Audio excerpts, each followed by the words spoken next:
Hello, everybody. You know what time it is. It is time for the War Room, the Cards Open pre-game show.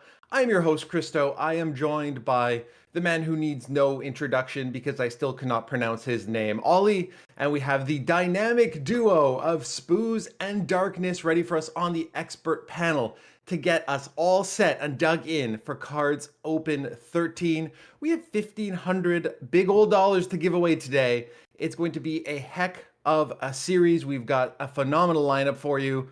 Ollie, Cards Open 13. This is the 13th Cards Open we're doing. How are you feeling about that? I mean, cards opens are always fun. I think they've really served their purpose.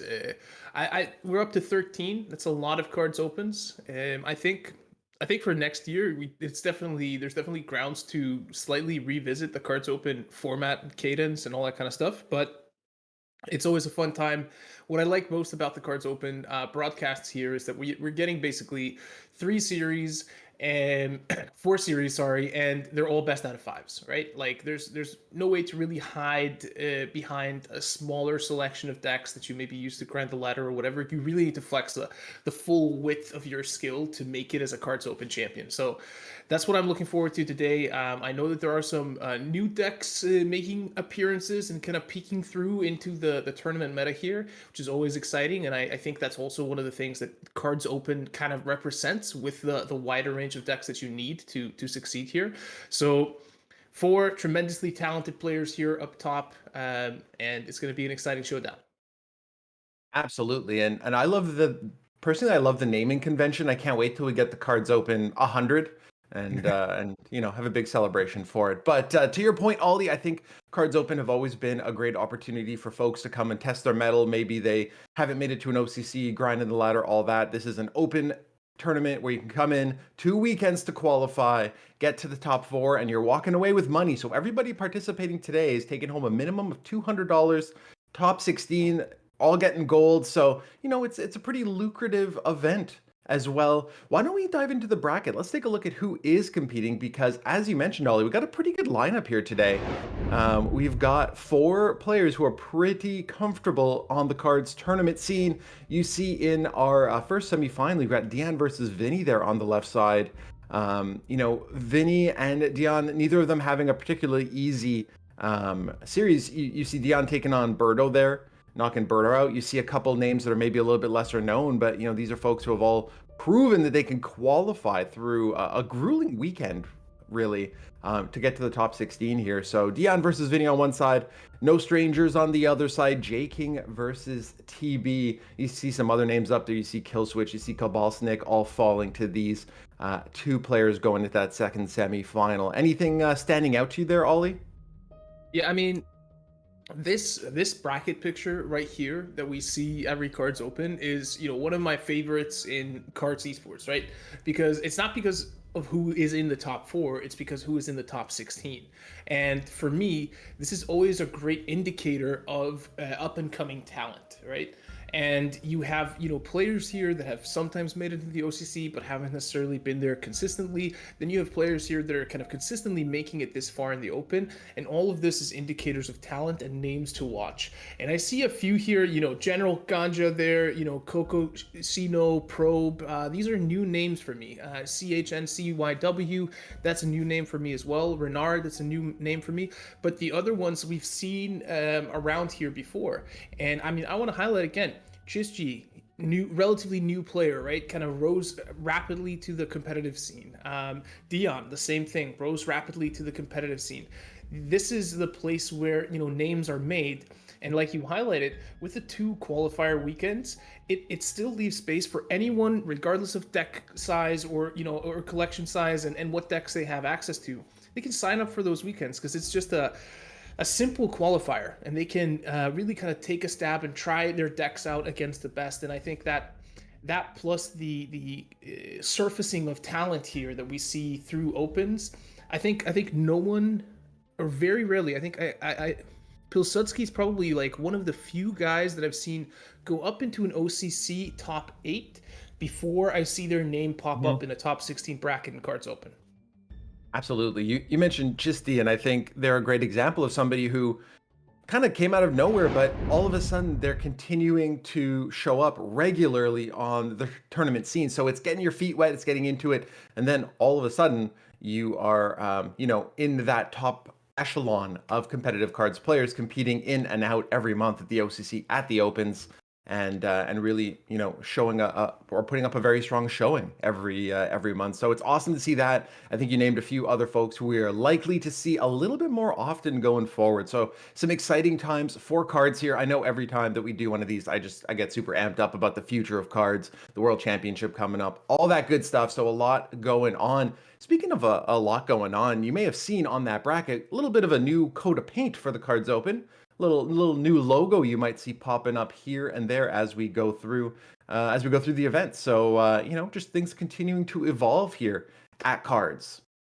Speaking of evolving, things that never stop evolving are the deck lists. So that's why we got Spooz and Darkness here. Why don't we start diving into these? I would love to get your expert opinion so we can get all set for the top 4 that's going to happen in, I don't know, less than an hour at this point. So we got the action coming up for you. I think we got Dion up here first. So Darkness, why don't you kind of walk us through a little bit about what's going on here with Dion's deck list?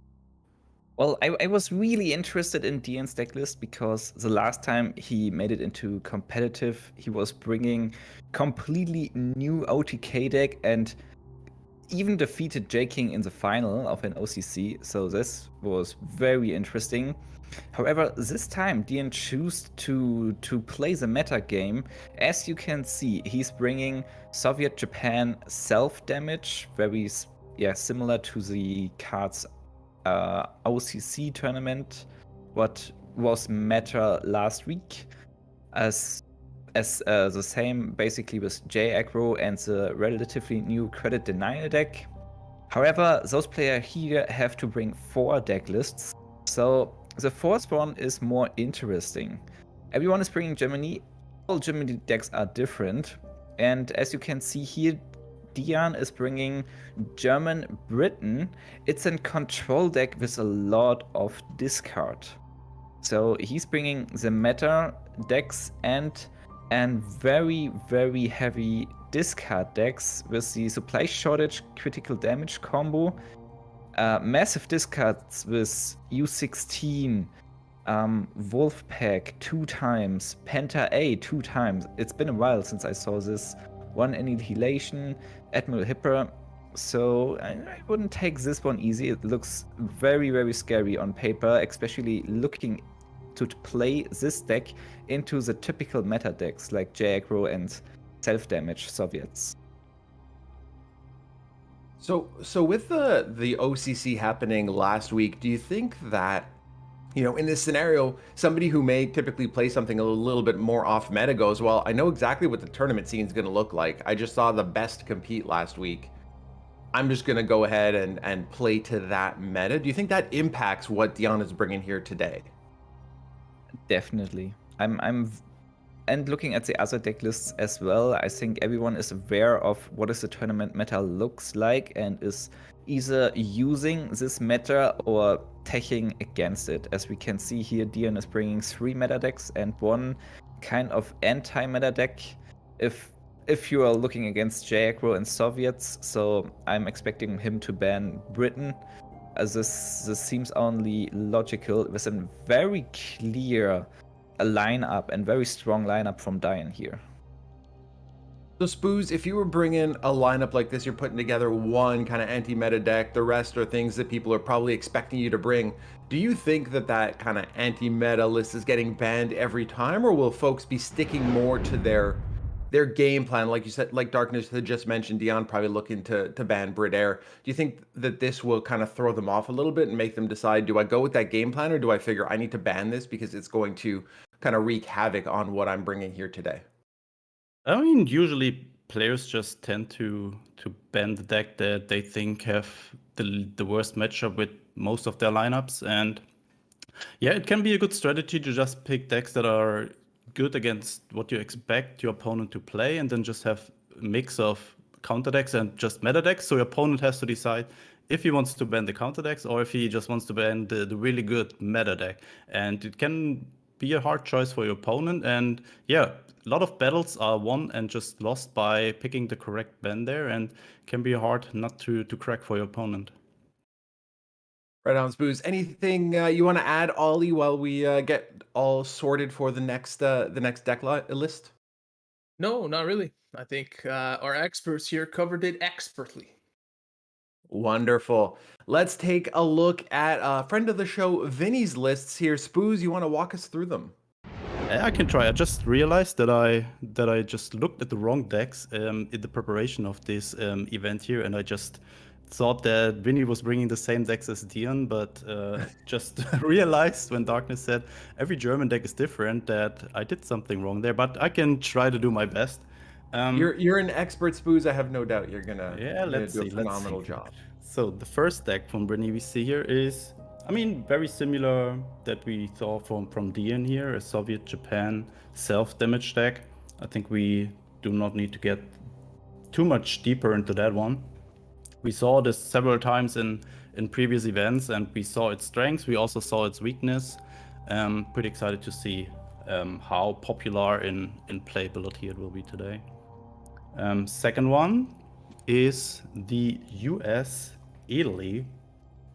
A ramp style deck that has some good, we saw it months ago, I guess. I think Bubbles was a big fan of that deck.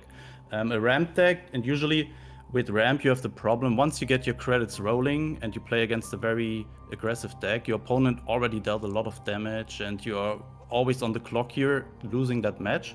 And with Italy as ally, you have stuff like Mare Nostrum in the deck, and once you get out these big units, play Mare Nostrum on it, you have so much potential to just heal back and gain some HQ health, and then just overwhelm your opponent with the big units. Also interesting that there are four Awoken Giants in it. Awoken Giant usually only played by newer players that don't have a full collection. And yeah, seeing 4 Awoken Giants here, especially when Brit Air is very popular, is very surprising to me. Yep. I was gonna ask, figuring we'd leverage our other experts here. I'd ask Darkness, any thoughts on the Awoken Giants specifically? That decision here? Yeah, I love it. I mean, it's a little bit meme factor to actually play the standard card Awoken Giant, but with this lineup, he's looking to just ban Brit as well, and all of the aggro decks like J-Aggro. He is very prepared. The main problem for ramp is, to get over 1, as Spooz mentioned, and to have 4 Awoken Giants, 2 United We Stands, the Jesko, the Air Defense, 2 Bologna regiments. He just put the most effective anti-aggro tools into an ramp deck. What is a brave mix, but if this decklist is tuned and balanced well, it is super scary against this current meta. And who was it again? I don't really recall, but I saw a conversation with Vinnie and someone on the Discord who just got wrecked by him in the qualifier with this deck list. So I'm actually expecting quite a lot from this one. Thank you for your in-depth analysis there, Darkness. Ollie, I thought you were going to jump in there with something. Oh yeah, I mean, I think it's just I think it's a super cool take on the ramp deck, right? I think ramp has double relevance right now.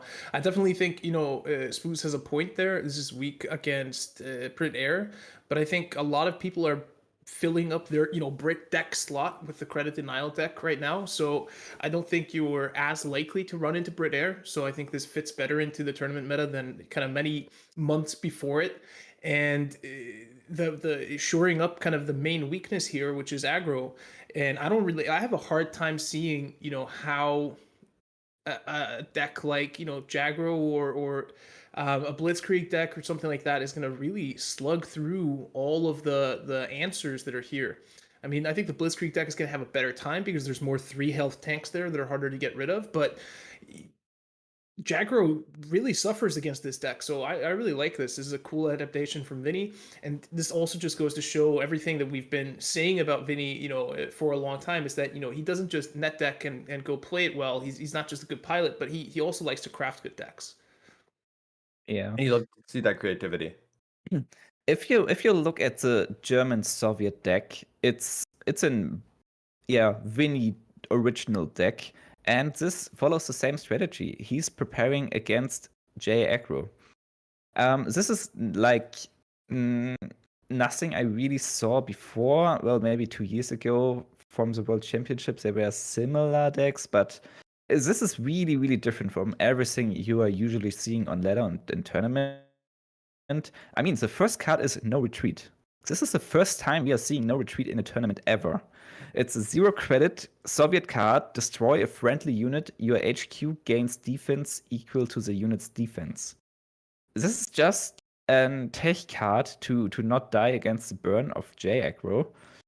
And it's basically that. It's Germany plus Soviet, how to not die against J aggro. A lot of bloody sickles to kill units, 3 sudden strikes, even 2 Bryans, irregulars, one of those Volksgrenadiers. There's 3 confusions, 2 Flam Panzers, there's 2 root outs. It seems like it should be impossible to lose against J aggro. Well, and everything can happen in a tournament of cards, but this one looks like a pure anti-J aggro decklist with a little bit of late game, 2 Penta Ace, 1 Wolfpack, 1 Yak Bomber, Comet, Leopold, King Tiger. So it's actually really hard to make this deck run out of steam, even if it's probably 70% anti-aggro, anti-early aggro, just because of the few late game cards like Comet, Leopold, and King Tiger. I always love seeing Vinnie playing because you can see based on his deck list, he's putting so much effort into the tournaments. He's bringing original deck lists. He is preparing very well. And if you compare it to the other deck list, we will see 2 more player, of course. Everyone is bringing J aggro. So, yeah, I think Vinnie is very, very well prepared. So let's maybe have a look into the next one to see what they are bringing. Yeah, sorry to interrupt you, Darkness, but I think first of all, the players could not really see the 4th deck, or the 2 remaining decks on stage here. They just saw our beautiful faces. So maybe we can take one more look at Vinnie's deck list and also cover the 3rd deck list, the Brit Japan control deck. What I find very interesting about that one is that he's playing 1 Type 94. Usually you play more of them, just so you get surprise attacks out of them, and with 2 surprise attacks you can kill a unit, and he's only playing 1 copy of that. Maybe just to combine it with stuff like Shelling, Monty, or Sexton. Very interesting also runs tech here. 2 naval powers. Yeah, also with that. He's also got critical damage and supply shortage, so he's got the super duper combo. So a lot of ways to pin. Yeah, absolutely cool idea. And I think as I saw all the other players, they play 2 Southern Plans and 1 redeployment. Vinnie just did go for the Type 94 here, and yeah, that just shows how what Darkness just mentioned earlier. Vinnie just trying to tech cards that are good in the current meta, or what he expects to be the tournament meta and what might be good against it. And yeah, I like Vinnie's deck choices, and yeah, I think Darkness covered already everything about the 4th deck. A really good deck that is tech against aggro, and yeah, sorry for that, but I just had to complete it, and now I think we can take a look at TV stacks. We totally cut you off there, Spooz. So thank you for your thoroughness and bringing that back around. So is in this scenario, is Vinny thinking, all right, I ban Brit Air. I know I can beat Jagro. Now that's half of the opponent's lineup out of the way. I just need to hone in on those last two decks and be able to knock those out. Is that kind of the direction he's probably taken here? I'll give that one back to you, Spooz, since you walked through most of their list. Yeah, basically. I mean, he has an idea with his lineup, and I think all of his decks are good against specific decks from Dion. Even if Dion decides to ban one specific anti-aggro deck, he's still having some left. And yeah, I'm pretty optimistic that Vinnie is in a good spot here today. Got it. Ollie, anything specific you're expecting out of that first series between Dion and Vinnie? Seems like the popular opinion is that Vinny's pretty well set up here for Dion's deck lists. I mean, I would never count Dion out. That's pretty much the only thing that I can add here. Okay. I think Dion is one of those players that is able to pull magic out of his hat sometimes. So you can tech all you want. I definitely think that there are situations in terms of like just draw variants and everything else that can happen within a game where Vinny just doesn't find all the cards that he needs to fully slow things down. I mean, we did see that in the last OCC as well. There were a couple of matches we saw where those critical cards were just all in the bottom 10 cards in a deck. And, if that happens, who knows? Absolutely. And as you mentioned earlier, these are all best of 5, so there's nowhere to hide. You have one ban, but you're seeing everything else your opponent is bringing. So it's going to be a great series. Let's chat about our second semifinal, which we will actually be showing you first. At the top of the hour, TB 273. Darkness, why don't you walk us through TB's lists? Yes, with pleasure. TB is bringing the most diverse deck list to this tournament. The first deck is the Humber deck. This was popular maybe 3 months ago. It's German with British ally, and it's a very explosive snowball deck. You're looking to play a lot of early units like the Parachute Brigade for 0 credits, the Greif, the Humber, get the buffs with combined arms to make really big tank units, especially looking for Humbers with decreased operation costs to deal explosive damage in the early turns. And of course, this one is a Blitzkrieg deck, so with 3 credits and a few units in the front line, the game can be over very quickly. I think this has more potential, like Ollie mentioned, against Vinnie's decks, which are more prepared against J-Aggro. But of course, with enough control elements, it's able to shut those aggro decks down, especially the supply shortage is very valuable against this one. The second deck is maybe the most interesting deck for me because it's an relatively new to the tournament scene Soviet German OTK deck with Henschel. Henschel is a 2-credit bomber. I think this is the first time you saw this in a tournament as well. Lots of new cards today. 2 credits, 1 operation cost, Fury Bomber. And he's going to stole the game out with some removal and give this Henschel Blitz with the CIS or Eagle Day and German order to put a German air unit in play with Blitz and return it back to hand at the end of the turn. And buffs this with Final Push to deal lethal damage. As you can see, there's also Great Patriotic War, so you can set the defense to of both HQs to 12. I would expect this deck from Dion because he made himself a brand with OTK decks, but this time it's TB, so I would be very, very hyped to see actually TB versus Dion later on in this tournament. Maybe we will see that. The third one is J-Aggro. We already covered that. It's very well known. And the fourth one, it's Britain, but not air, not credit denial. TB brought Brit resistance to the table. Very interesting choice as well. resistance is giving your opponent extra resistance card to clock the hand, and you can either choose to receive 1 damage or to get rid of 1 card of your deck. And yeah, he fitted this in a very, very similar British deck in comparison to the credit denial deck. It has also a lot control and heal, like supply shortage, critical damage combo, lots of card draw with the honey, a little bit more control, and of course it's running Commonwealth as win conditioning as well, next to those chunky units with Sexton and Churchill. And the choice here from my perspective is, for example, Liberation, to get a ton of healing to make it much more easy to get 30 plus HP to your HQ to finish your opponent. And looking at J aggro or other aggro decks, it's much likely that you are able to kill someone just with Commonwealth in this meta.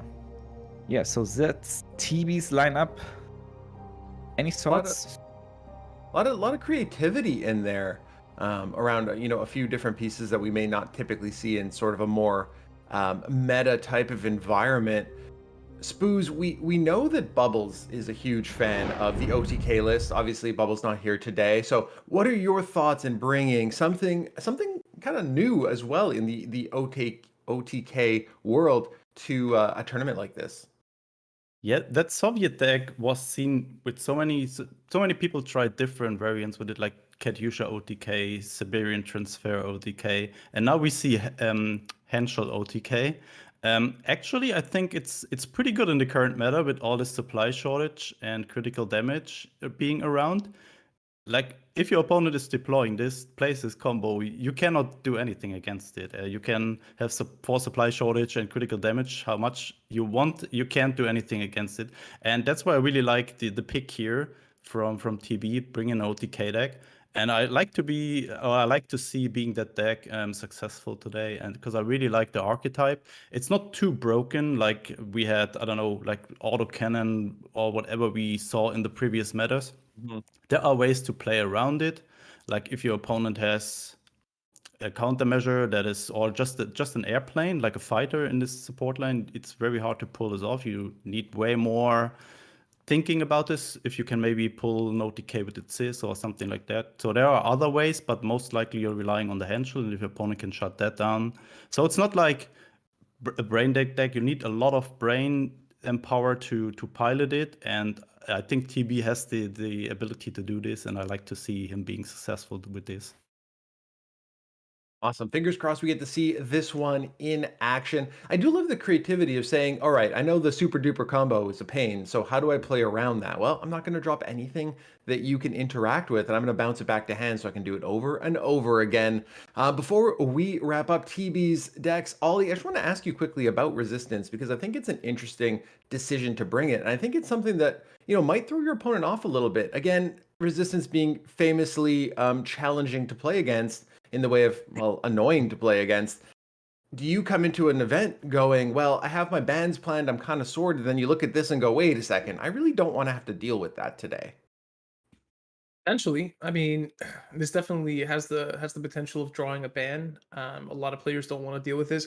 I also feel like Resistance hasn't been in the meta for a long time, so you're not necessarily accounting for Resistance in the way you're constructing your decks.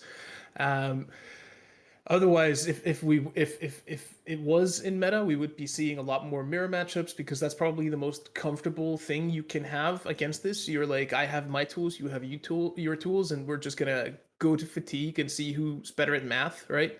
But yeah, I mean, I'm wondering. I'm looking at this and I'm seeing, the old combo of France, and I'm thinking, with the new super duper combo and added control, is there maybe a chance to find a way to bring Mobilize back into the mix? Like that's my personal preference. If I'm going to see France coming into a tournament scene, I would rather see Mobilize, but we'll see how it goes for him today. I doubt we're going to see this deck often. I do think it's probably going to get banned, and if it's not going to get banned in the first series, it's going to get banned in the second one. That's what I feel like. Is either way. either it's going to get banned in the first series, we're not going to see it, and might slip through in the second series because somebody's like, oh, I just saw that OTK deck, really pop off, right? Or it's not going to get banned in the first series. He's going to play it. It might be like, oh man, I don't want to deal with that when you see that game, and then you're going to ban it in the second series. Definitely think it's a deck that draws attention. We'll leave it at that. Awesome, Ollie. So let's take a look at the final competitor here today, continuing his European tour. We believe he is in Barcelona today. We've got J King here. Spooz, why don't you get us kicked off? I would love to. So J King won the August OCC, and he's here today again in another semi-final, and bringing the following list. The first list is, we saw this in a way like this before, like the Soviet Japan self-damage deck. What I find interesting is the Shinoto in it. Shinoto is a 3/3 Japanese blitz tank, and I think I faced it first against Bison and Leather, and Bison just played almost this list, and I played a deck that had supply shortage and critical damage in it, and Bison had a board full of units. I played the Super Duper combo, everything was pinned, and I was really expecting him to just surrender because he couldn't do anything the whole game. His units just been pinned. And then suddenly his hand became fuller and fuller, and he overdrew a Shinoto.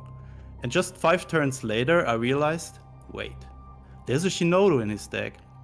And also, what can you do when you have a full board of damaged units? With Soviets, you have counter-offensive. And when you drop the Shinoto, all units are damaged, you play 2 or maybe even just 1 counter-offensive, and you suddenly have a 10-20 attack, something like that, tank that blitzes to your face, you're just dead. And that was a really, really interesting moment for me, and I like to see that J King is bringing a similar tech here today, because even when you run into the dimension combo, you can still win with the Shinoto, and I like the tech, and pretty cool to see that one. Second one, was just the standard Feint Retreat deck that Japan, Germany. What I find interesting, some players, I think it's not TB, but I think it was another player that was also playing Jagro, is playing the anti-air gun in it, the Type 96, a card that hasn't been too popular.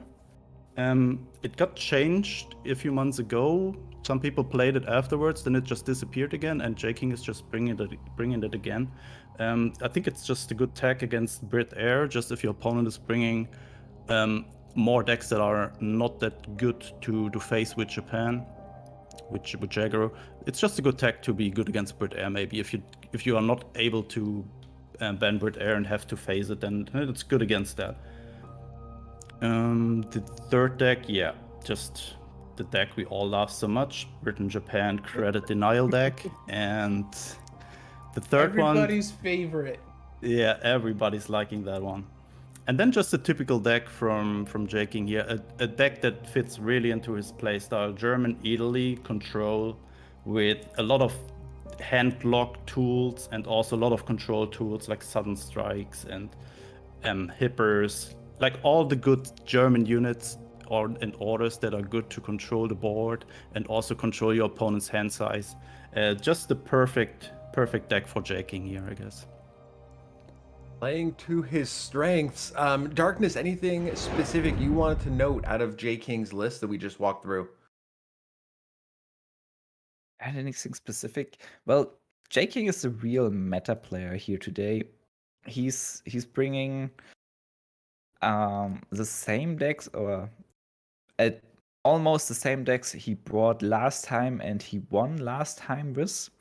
And this is only added with this German Italy control deck, what is very, very flexible and strong overall.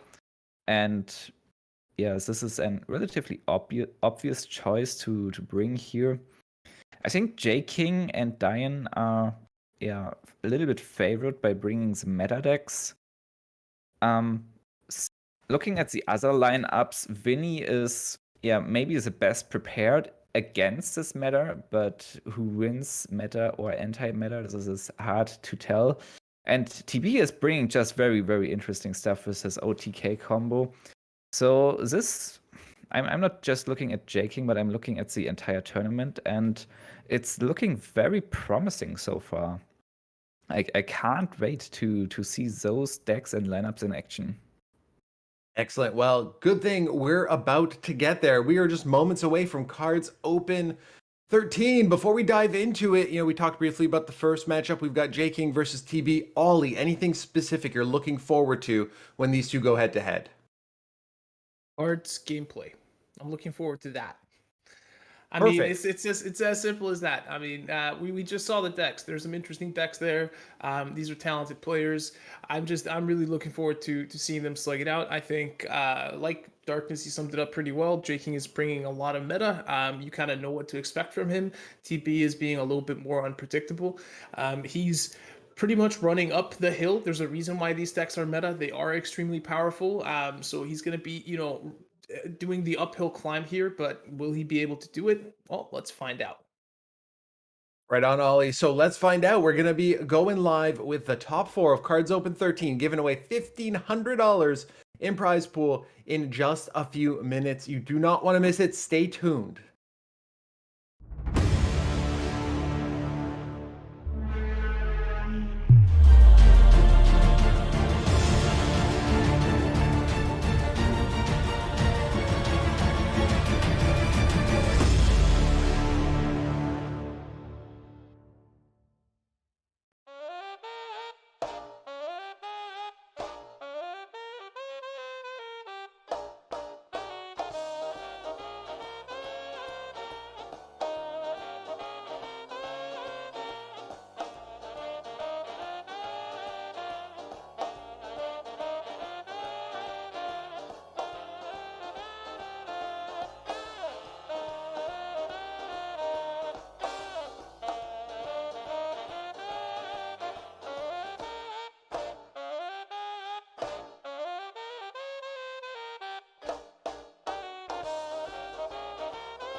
Welcome everybody to KARDS Open 13. Yes, lucky number 13. I am your host, Christo. I am joined right now on the host desk by Darkness. Darkness, how you doing today?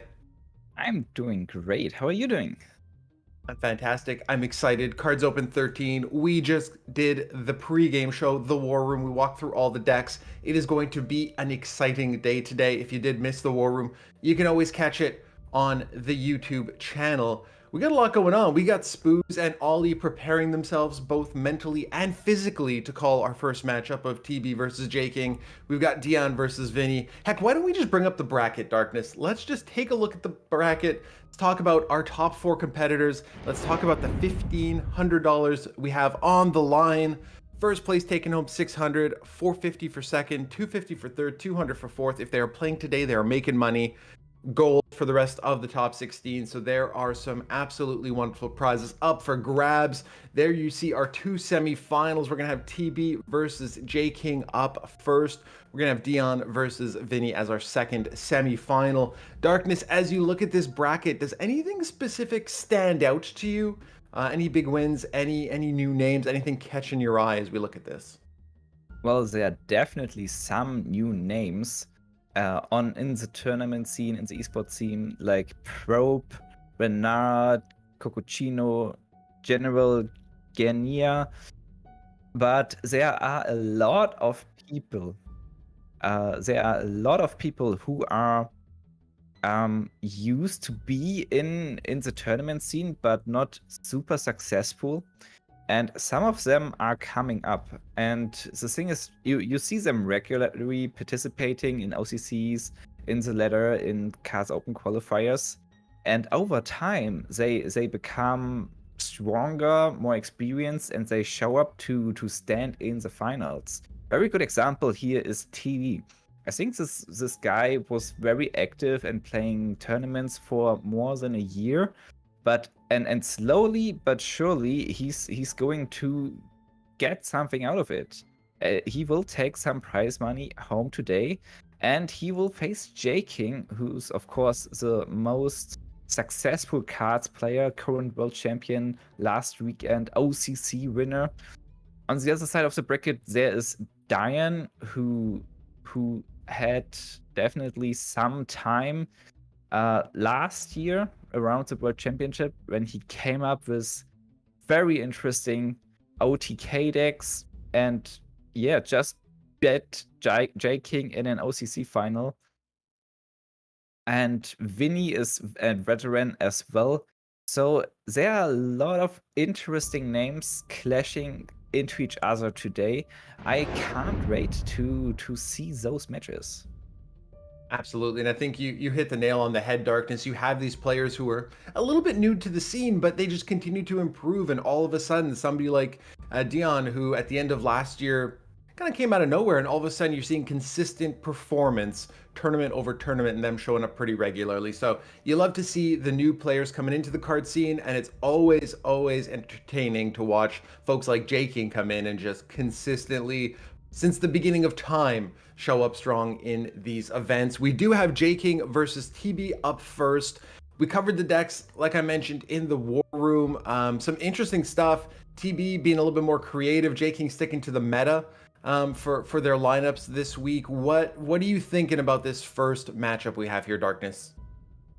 Well, there are 2 very unusual decks TB is bringing. For example, the Resistance deck and the OTK deck, and J King can only ban one of them. So we are seeing the other one. So that will be super excited. Excellent. Well, the bans are coming in right about now, so let's kick it over to Spooz and Ollie, have them walk us through exactly what's been banned, what we were expecting to see, and call in all of the action for our first semifinal here at KARDS Open 13.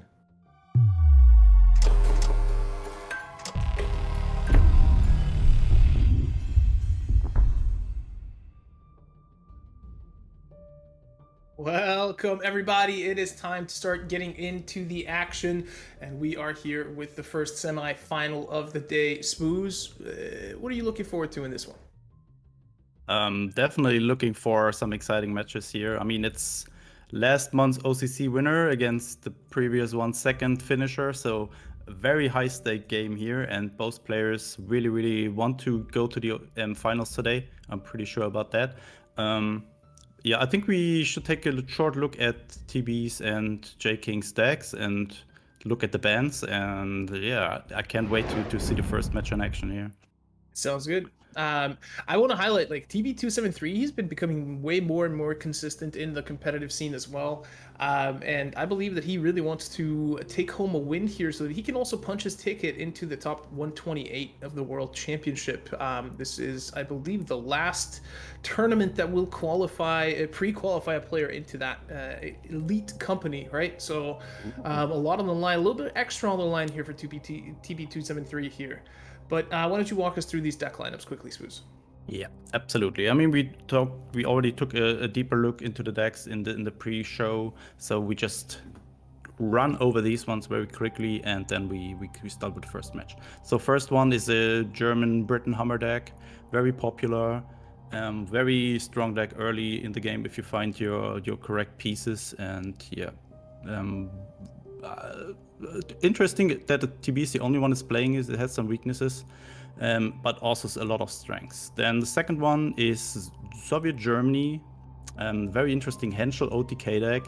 I would love to see that deck today and see if the combo can come off here, especially against J King, who's very aware that the opponent is playing that style of deck and really knows what to do against this, I'm pretty sure. And the third one is Japan, German, Feint Retreat, Jaggro deck, very popular. We've seen this in almost every OCC so far.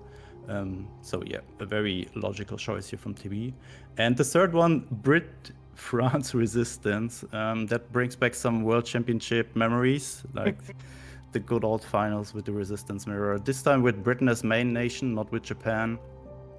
And also interesting that it's not Japan as an ally, but still has the super duper combo in it and some good removal and control stuff. And yeah, I'm excited to see if this deck is being played or just being instantly banned by J King. Speaking about J King, or do you want to add something, Ollie? No. I was gonna say. I mean, there has been quite a theme of banning Britain lately. It seems like nobody wants to deal with that super duper combo in the tournament setting. So,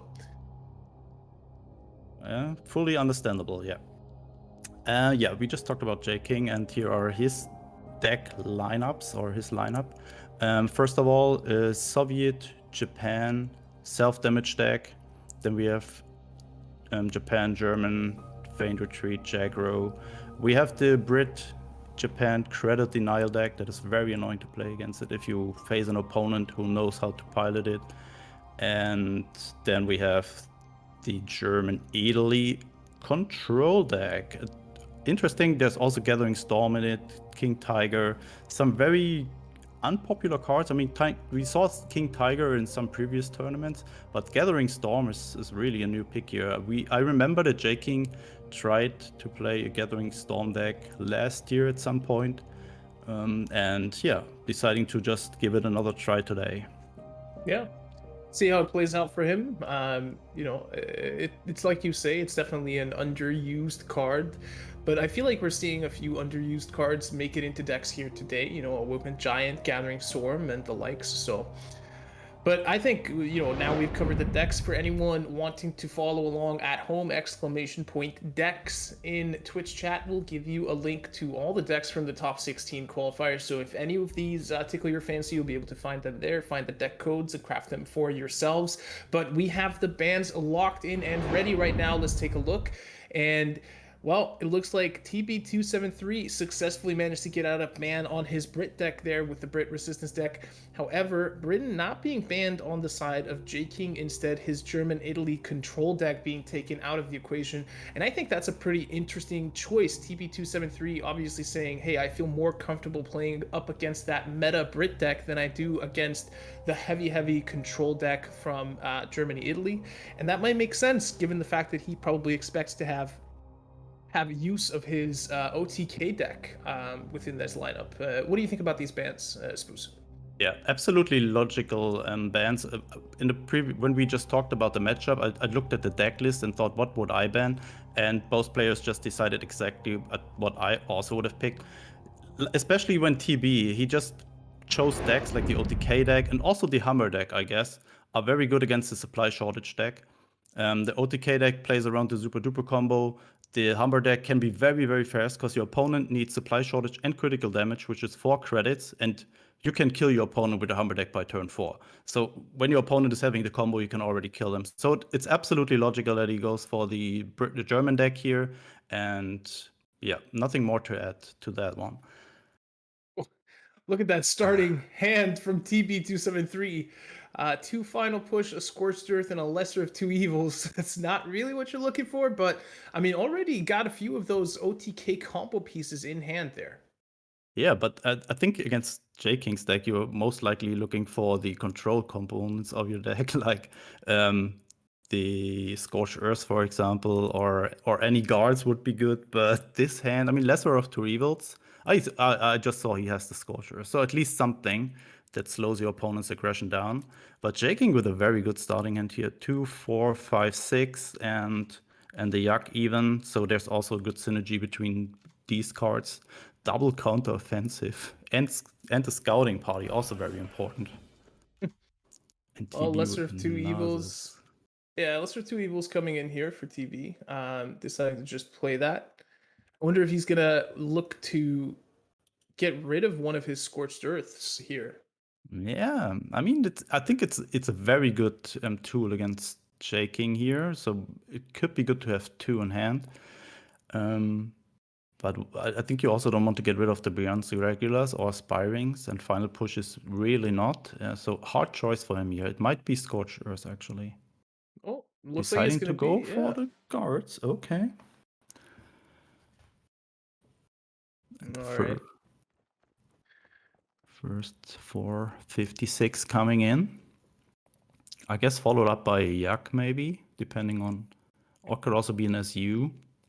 Oh, also, there are 2 counter offenses already in hand for J-King here. So that can very quickly spiral out of control. You know, you get down an SU or even in one of those Type 97s, right? If there is a bunch of damaged units on the field, those can really quickly snowball you into a counter OTK, pretty much. Yeah, and J-King just fully being aware of the situation that is having full counter offensive is you really want to have 1 unit in the front line. So whenever there are enough units on the board that are damaged, he can just OTK him instantly and deal a lot of damage.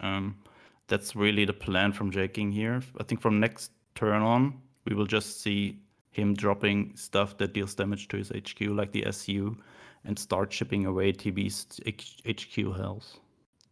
So the 3 options here for TP are Bryansk Irregulars, Spoils of War, and Scorched Earth. Already holding 2 Scorched Earths here, so he decides to go for another Spoils of War, clearly wanting to cycle through his deck relatively rapidly. And in this one, he gets a Bloody Sickle, another Spoils of War, and a final push. So I wonder if he's looking to just find those combo pieces as fast as he can, and already potentially holding 3 final pushes here. That's plus 9 attack on any unit that he deploys that might have blitz. Yeah, since he has the Great Periodic War in hand, I think you only need 2 because the Henschel is having Fury. So things that he's looking for here is the Henschel, the Cis, or the Eagle Day, like stuff that help you bring the combo on board. Unfortunately, did not find anything by now. That's why he chose another Spoils of War to have another chance to find the mentioned pieces. I mean, already cycling through quite a bit of his deck. I mean, he cycled through effectively 6 cards that turn, right? And he's going to cycle through 3 more on the next one. So really, potentially even more, you know, over the coming turns as well with the Panzer 3H coming out. Yeah, awkward spot here. I mean, it could be a good spot for the first Scorched Earth here already, but then you're just left with 3 credits and makes you only pick another Spoils of War. You finally found that Cis 2 under their final push, and Bryansk Irregulars coming up in the 3 option pool here for TP273. Do you expect him to take the Sis here? Yeah, I mean, obviously, from my opinion, but seeing that he is thinking quite a while here, there might be other thought process in his head, but actually just pick the Sis here, getting rid of one of the frontline units. But still a lot of damage rolling in your next turn. Well, he took out the SU, actually. Yeah, I mean, that's 5 damage. Yeah. But I can see a very good play soon from J King here with 233rd additionally on the board now and the Winter Warfare in hand. So that's like 4 damaged units. So each counteroffensive is +8, +4. And that could be a short match here. Yep, that's true. Like it's just 1 credit off of 16 damage next turn. But there, there's the Scorchers. Definitely denying that. Yeah, definitely needed at that point in time. And I mean, TB is just pretty much buying time so that he can play the Great Patriotic War. Might be looking to do that next turn. And then blitz out that Cease. I mean, he's getting relatively close to being able to finish the game here. If he finds the Henschel, he's having a good spot here. Oh, that root out. Whoa, that's massive. And the most massive part about this is that J King is not getting the draw from the 33rd. Yeah, I mean, he's having a good hand here, but you really want to have draw out of these units. Luckily finding another scouting party here. Yeah, man, that root out came at the 11th hour there for TP273 because, I mean, like you pointed out, that this was setting up a massive play utilizing counteroffensive as well. Yeah. Yeah, not even he does not even need to attack this turn, right? There's just enough for one massive unit, and TV is not having too many answers against really big units. Like Scorched Earth is only setting the operation cost to 4, so that is not really doing much to these frontline units. And one huge 8/8 can also set up a 2-turn lethal there. Especially when he already discarded one of the Bryansk and put one at the bottom. There's not too many guards left here for TV. There comes the big Shinodo soon, maybe. I mean, this is setting up a counteroffensive play for sure. Right now, 3 damaged units on the field. Can make that 4 with a Bloody Sickle. He can double counteroffensive and really quickly, go past the front line and into the HQ of TB here. Yeah, it's how much is it? It's 7 credits needed for lethal your next turn. So TB really whether needs to play another Scorched Earth. But is he seeing it or is he expecting it? I think he should. He's not playing around it at least, so he finds an engineering battalion, lesser of 2 evils, and aspiring. None of that is going to help him, not at this point in time. That means he's dead.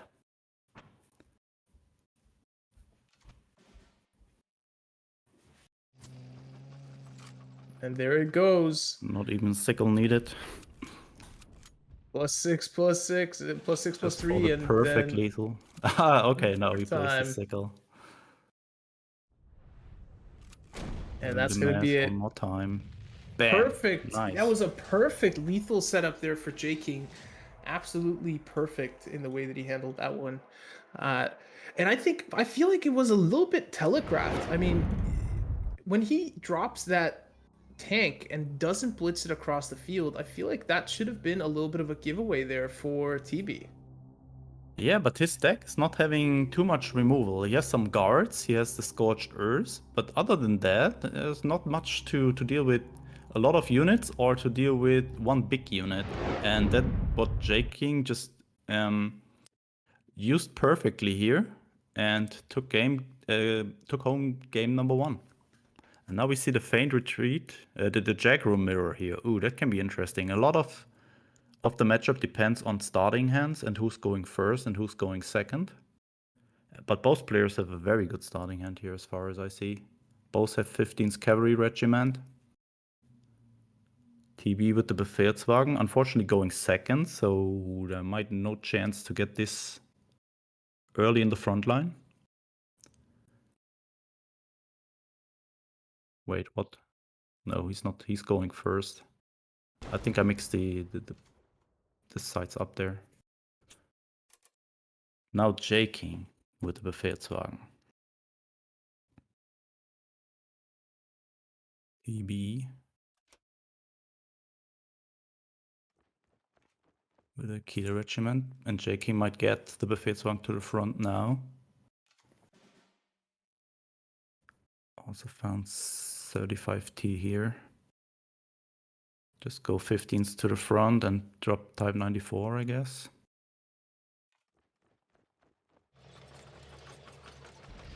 There we go.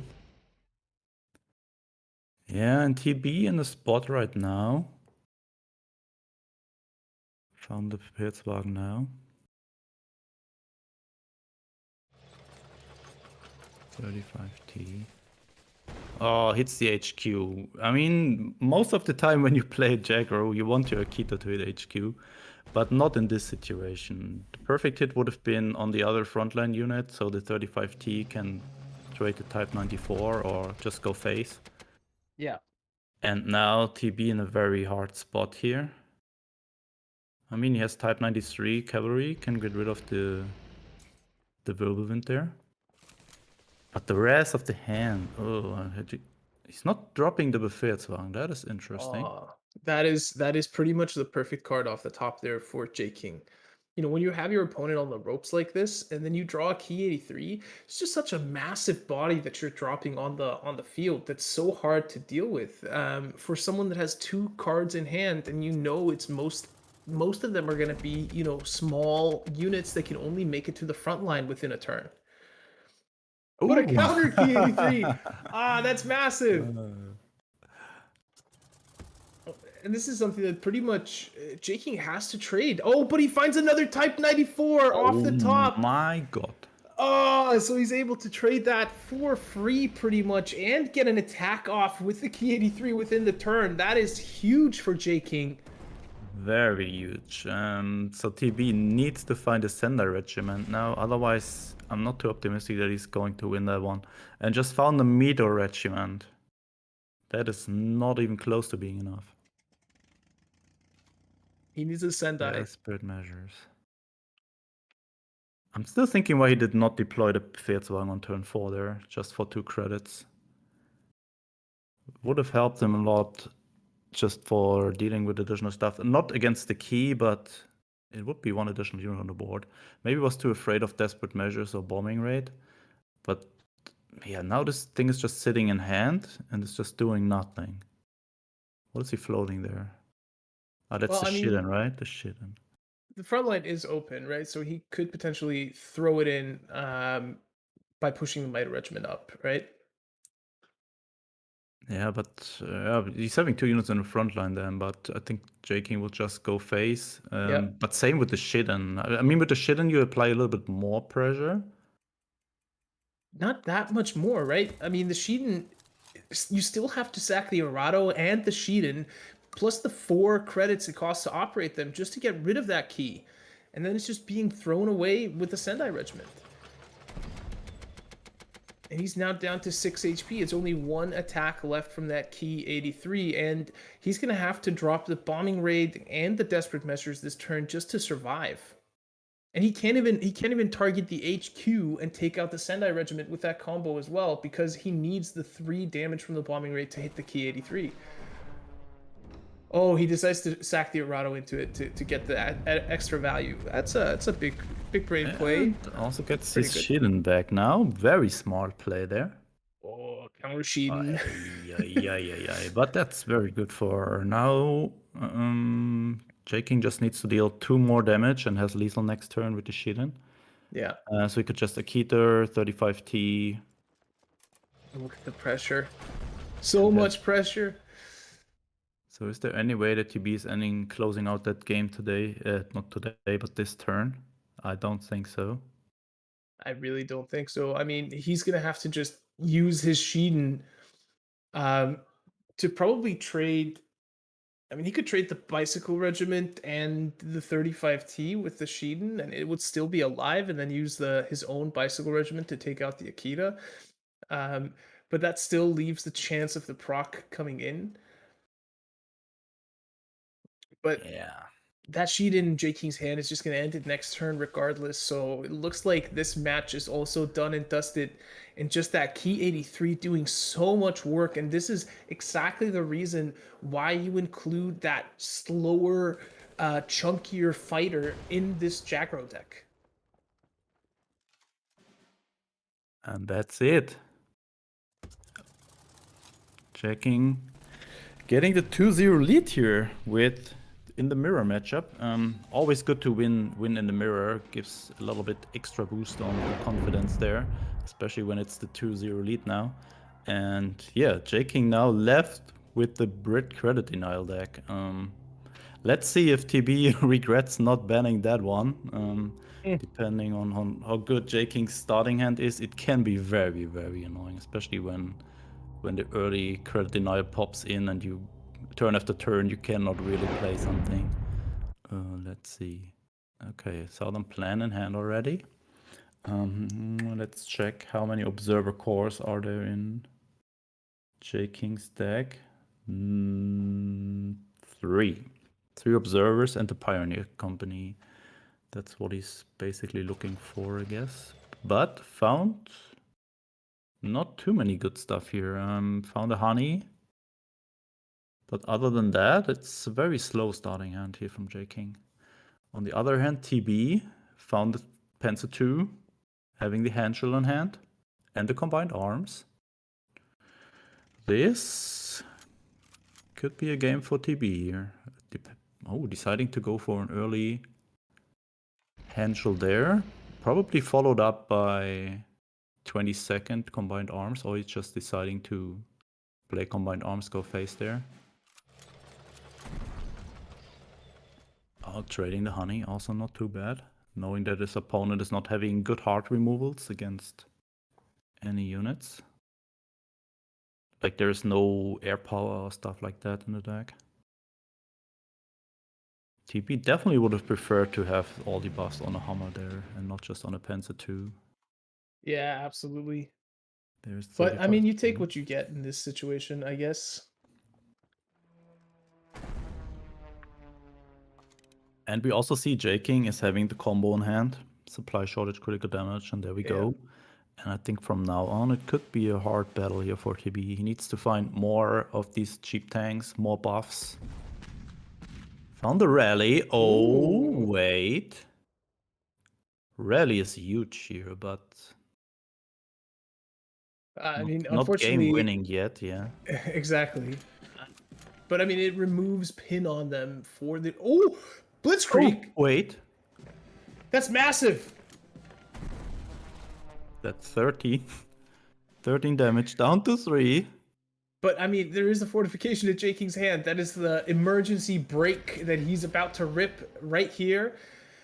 But that was so close. That Blitzkrieg almost came in clutch. Piracy on that one to get rid of the honey. Unfortunately, cannot afford to play a martyr here. Yeah, also huge. That Panzer II survives. Also makes a big difference here. And TB deciding not to go with the Panzer 35T there because exactly of that. And the other combo, it's having blitz anyways, so just wait until you find another Blitzkrieg maybe. J King found the Observer Core, played it on the Saxon. And there is another combined arms. Ah, so close. +2/+2. Yeah, but J King's hand, I mean, he has a Saxton. But he might just eat another 3 damage next turn. If TB top decks a Blitzkrieg here, he wins. Oh man, so you're also having, there's never a Comet in that deck, right? Another Panzer 35T. Oh, there is Comet in the deck. So some outs here for TB. That 35T was also not too bad. Yeah, and J King. HP left. Oh wait, the combo's back again. Just the correct top deck there. Yeah, At but I mean, one it's 1 HP and he doesn't have. Oh, he's got the guard. Yeah, sure. TB now really praying that he finds his What comet. is? Yeah, but Comet. I mean, in 3 turns he's going through the Black Watch, but knowing that J-King has some heal in the deck, a few more only has- qualifications. Doesn't he only have 1 copy of Rally? Yeah, I think so. Only 1 rally in TB's deck. That's so painful. J-King finding the super duper combo there in the nick of time. And another honey also, his 3rd honey. Really not bad. So J-King should trading be- that one out. Is he expecting? Oh, Like, why would you do that? that's not what you wanted off the top of TP either. Yeah, there's only 1 rally. So J-King getting, just in case, getting rid of the board and slowly healing back, finds another convoy. Oh god, not looking good here. And the And the redeployment. After he lend leases, he can redeploy as well. So much Oh. healing coming in. That's it, I guess. Wow. What a close game. It was down to 1 HP. Ding, ding, ding, ding, ding. Everything goes back and Draw it. another +7. Oh my god. He Yeah, went from 1 HP to 17 in like 3 turns or 2 Yeah. turns. Wow. That I mean, just the was- difference. If that had been a Humber instead of a Panzer 2A or something in the beginning there that was being buffed, that would have made all the difference. absolutely. I mean, we have to admit also this Blitzkrieg was a very good top deck there at that point. But J-King in the whole series, I mean, he was very unfortunate in the past tournaments, but today I think everything just came together and clean and easy 3-0 here. I don't see how TB comes back from this. Look He at this, throws it even back down to 6 credits. even going to the front lane to setting up lethal next turn with the synthetic rubber on the Black Watch. Just ignoring that there's a potential comet, like, what do I care about 4 damage to my face when I'm at 20? And find another fortification here, and that's it. Synthetic rubber and GG. That was faster than I would have expected, honestly.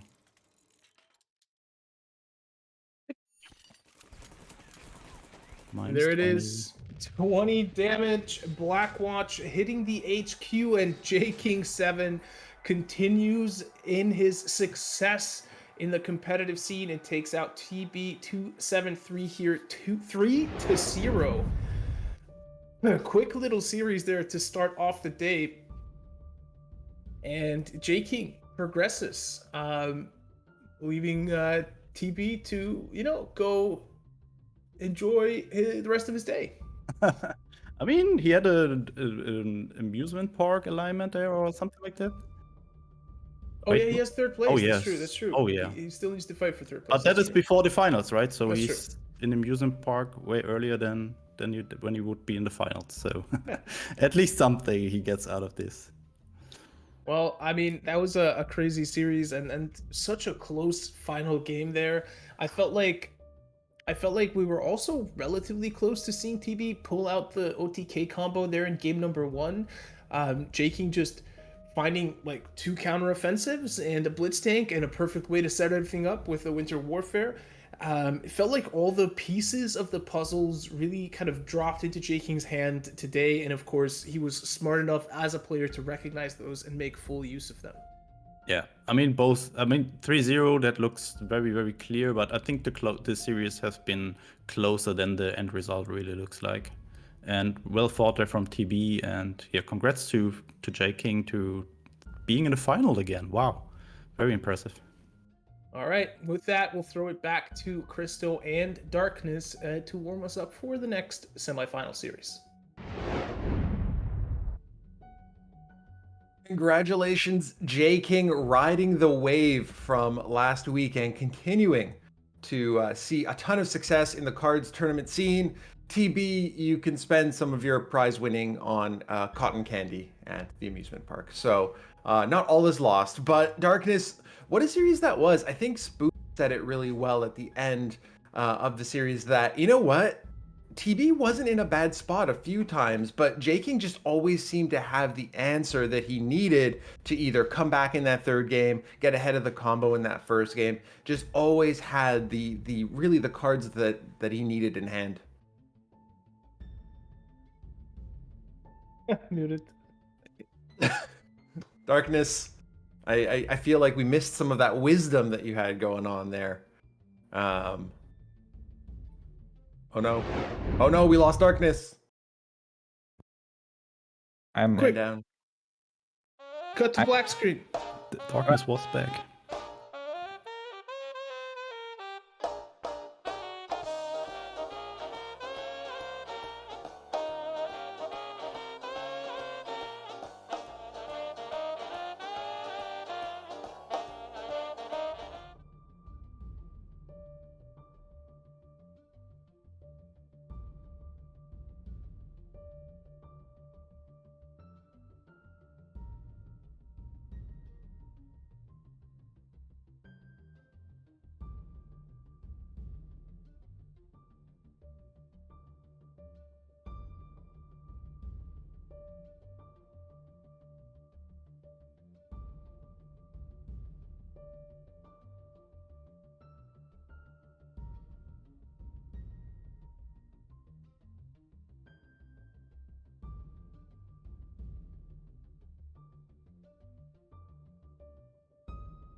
Yes, hello everybody, and welcome to the second semifinals. This one is between Dion and Vinnie, two powerful players, two creative players, and I expect this one to be an absolute fireworks of a series.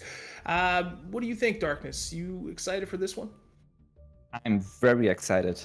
It's always nice to see more different players on the screen. You know, we are seeing J King all the time.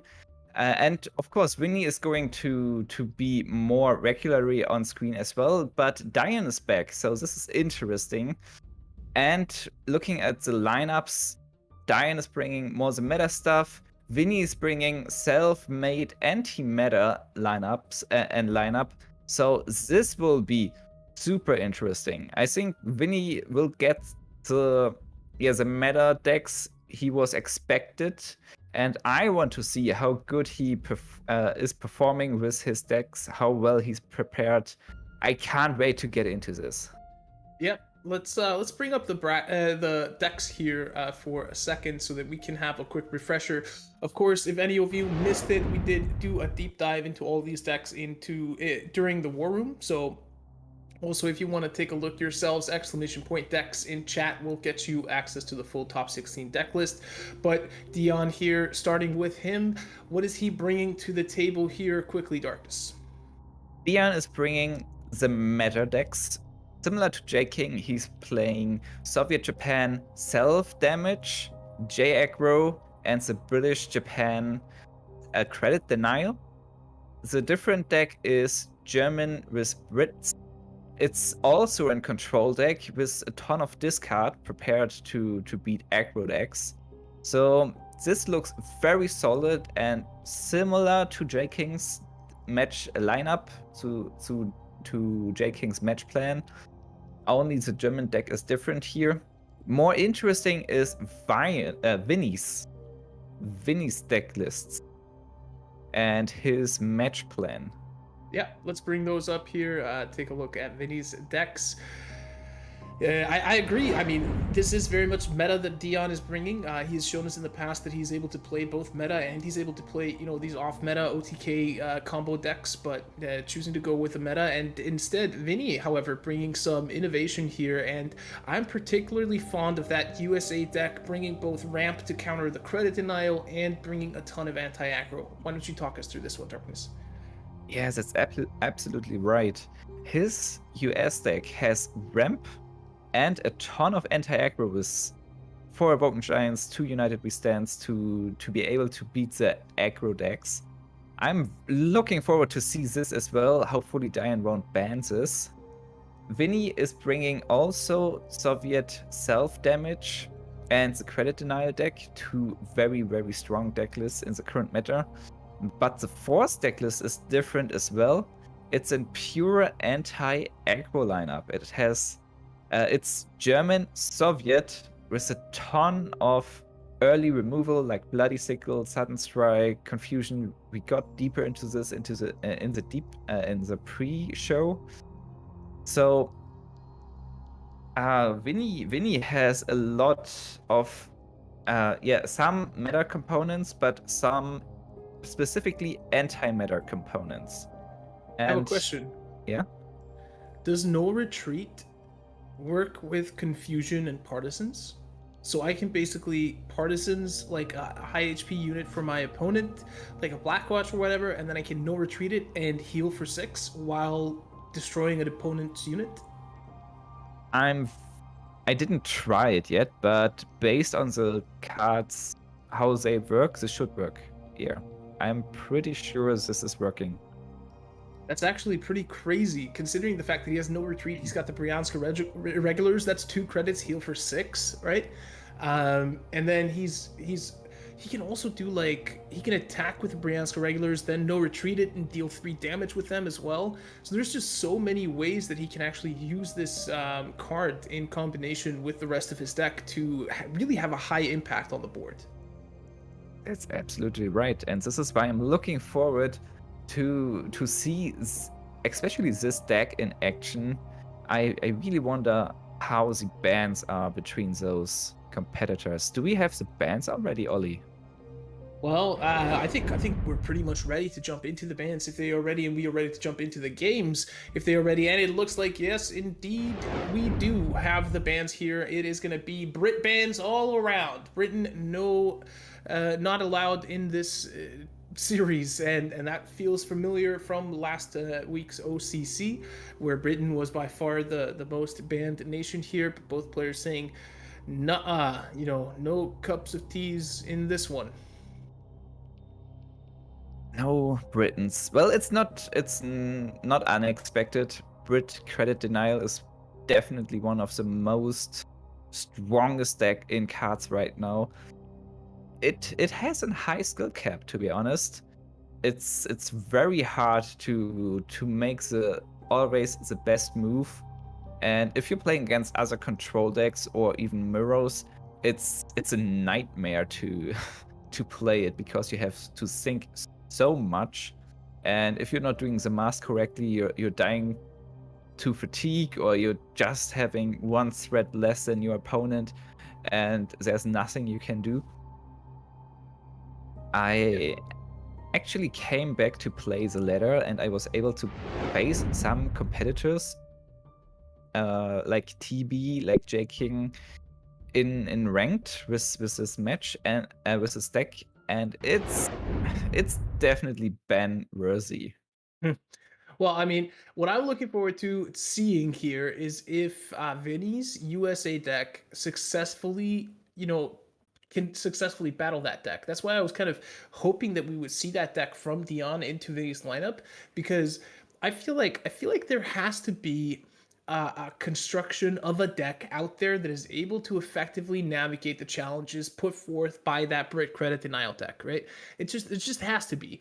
We just haven't found it yet. And once that becomes a staple, I think it's going to be a lot of fun on the ladder, because you're going to be able to do something, similar to what Vinnie has done. If there's only aggro and credit denial going on the ladder, why not just tack against it and bring some ramp and anti-aggro? Yeah, I think, well, on paper this deck looks very well, but in the matchup, Vinnie has two other decks really struggling against credit denial. So at the end, it was the most threatening deck for Vinnie, and he had to ban it. Definitely a good decision. So right now we are seeing Soviet self-damage against the discard control deck of Dion. Yeah. It's a tough matchup. Wait a second. What level is Dion? 20? Is he in cadet? Yes. That means he didn't play rank for 4 months at least. Yeah. That's pretty crazy. I And mean, Dion is an anomaly of a player. Let's just keep that, for certain, right? He came in with like 2,000 games or something, and like OTK combos, and made it to the top 2 of the OCC. yes, it's true, but this man, Dion, didn't play ranked at all for 4 months, and is still able to get into an KARDS Open. I mean, grinding the ladder is very time intensive. You need to play a lot, and for people who are not able to play 3 hours cards each day, Open is a possibility to get into tournaments, to get into the spotlight, to win money. With seeing Dion level 20 here, it proves that. Okay, wait. So Dion just top decked a Comet, and I think he's just gonna play it next turn and just hit face. Ah, okay, no, the SU changes that a little bit. A little bit. Vinnie is getting low on HP. Yeah. Do you but just Fog of War the SU here? It's just like, yeah, play more of them. That's fine. It's gonna take you down a lot. I don't know. I love the idea. The Guard and Sunstrike is also an option. Yeah. Yeah. Goes for The that. I think that's a Highlanders. safer route. It's a safer route. A little bit safer. With damaging your own HQ, you're able to benefit a lot from that with the Sunrise division, with the 34s. As you can see, they are already down to 2. He's able to deploy them. 6/6 is a lot. He's Comet he's can't 11 handle it. HP, right? He's 11 HP. That's so little. And Dion's sitting on a fortification. He's got a supply shortage in hand. Just needs a critical damage, and then all of a sudden, Vinnie, doesn't matter how big of a unit he has on board, it's gonna be irrelevant, right? Yeah, it's getting close for Vinnie. This Comet is very threatening. Vinnie has the first rifles, one of the best elites in the game, giving you an 3/5 guard with a destruction effect to give you another 3/4 guard. It's and that's just for 4 credits. So this will be a hard time for Dion's Comet, and Vinnie just instantly plays it. Of course, Vinnie has to protect the scouting party because this is the potential most card draw right now for him. And Dion has even more discard in his deck. But right now he's in a difficult position. There's a 6/6 unit threatening the HQ, and that's a lot of damage. So Dion has to deal with it somehow. Sadly, he misses a critical hit. The combo part for supply shortage to pin and lock down everything. Don't you just rip the supply shortage anyway, this turn, and possibly Fog of War, or just fortification, right? Fortification and double supply shortage. So they won't survive long, but they will be able to deal some damage. The Sunrise division is getting buffed, and Dion is running out of options right now. He needs to top deck something well. Vinnie, on his side, he can play the scouting party and reveal the last 2 cards of Dion. And with Bloody Sickle, draw 2 more cards targeting an 33rd Recon. It looks like a good move, and yeah, he's going for it. Now Vinnie knows. My bad. Scouting party, of course, is only revealing 1. It has Intel 1. So Comet and U16 is known.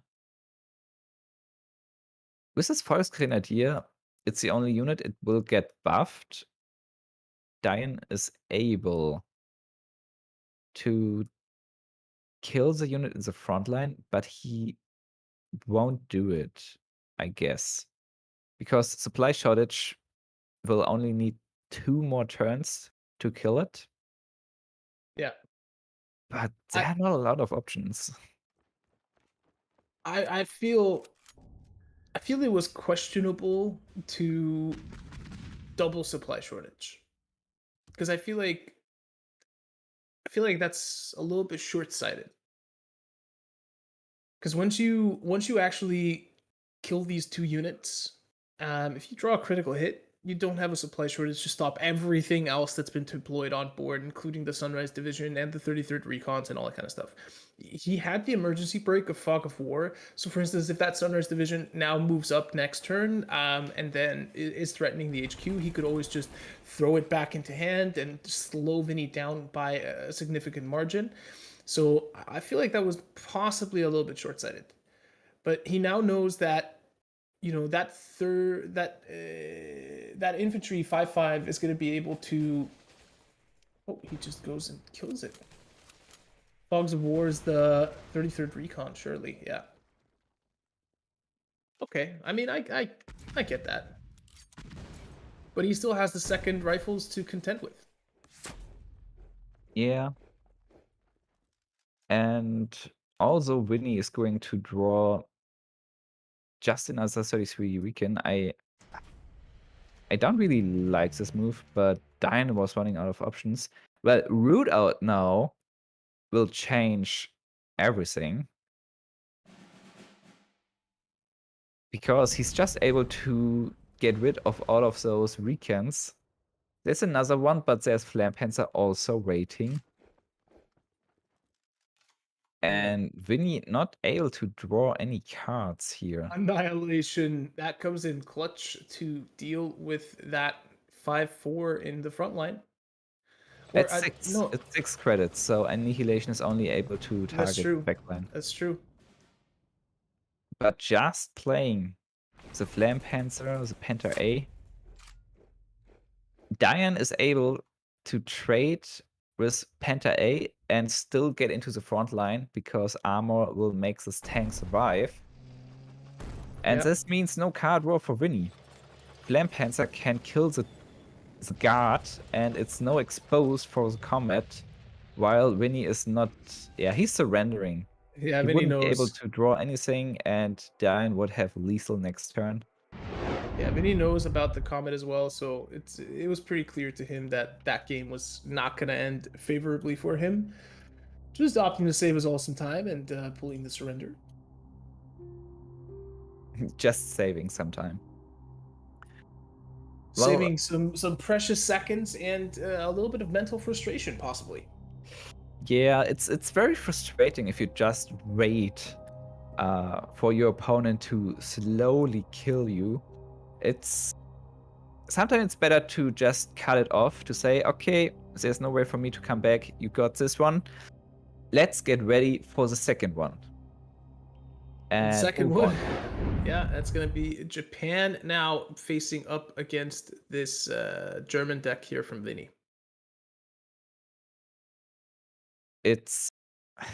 Now it's vice versa. First, Dion had a lot of anti-aggro tools.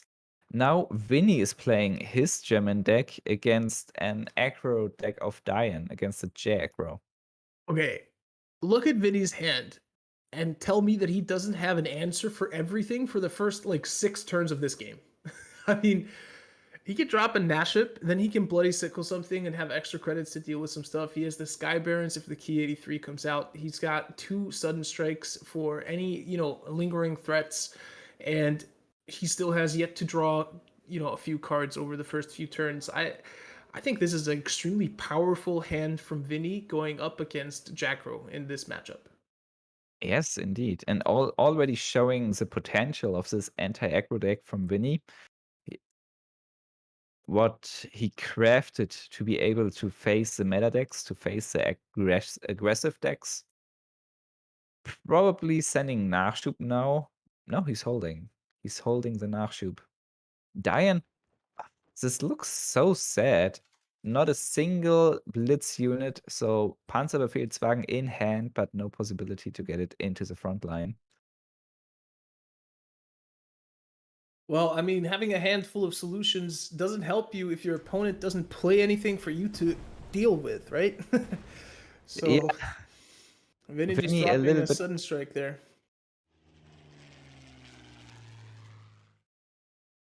Well, this card draw will help Dion definitely. And First Signal Regiment is needed in most matches. Very strong elite. For newer player, I recommend this one to craft. But now it's finally the time for Dion to flood the board. Cavalry Regiment going into the front line. Panzerbefehlswagen is getting deployed.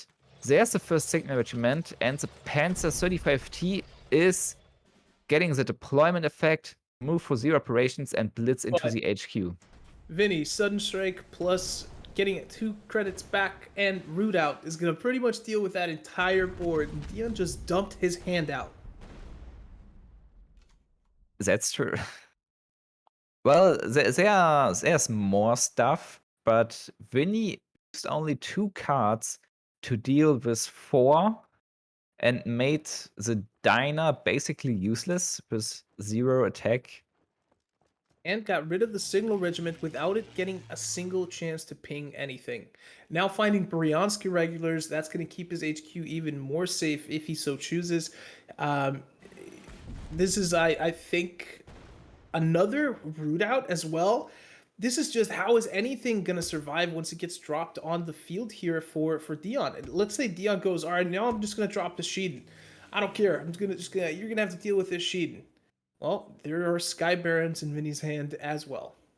Oh, the Frightened Retreat, it's super powerful, but less powerful since the first Signal Regiment is lost, and you do not want to lose the Sheeden and the Sendai. They are super powerful. And one of the most valuable cards from the burst potential, the Sheeden, potentially double attack, and the Sendai Regiment being able to take out any guard. But Dion still chooses to play, and this will get him a lot more options. So he chooses to choose the way of attrition. He's now receiving a ton of units and may be able to defeat Vinnie with the pure masses Japan and German aggro units. Well, on the other side, go ahead. On the other side, Vinnie already has a 5/4 fighter in place. This is threatening. 4 times into the HQ. Oh no! The first card draw from the first unit was Desperate Measures. So he's not even able. Yeah, that's super unfortunate there for Dion. Dion really, playing the stone cold killer here, just ripping that Feigned Retreat on curve, not paying dividends on the following turn, drops the Whirlwind, and then flies into Desperate Measures. It's going to help him secure the elimination onto that Jacked Bomber. Nope, it's not, because there's a sudden strike there from Vinnie. And I feel like Vinnie just drops the Auto Cannon at this point, right? Yeah. Just more long-range damage. It's definitely threatening and able to deal with units because it's artillery. He's not protecting it with the guard. So for bombing rate, this would be a very ineffective target. Vinnie's playing very careful and stone cold, definitely. Desperate Measures being able to take out the Nachschub and the autocannon. This game is 1 damage away from being over, Darkness. The Comet plus the Jag Bomber are going to deliver 9 damage to the HQ here and leave Dion on 1 HP with 8 credits to dig himself out of this hole. Well, the sad part about it, it's Dion does not have heal and does not have guard.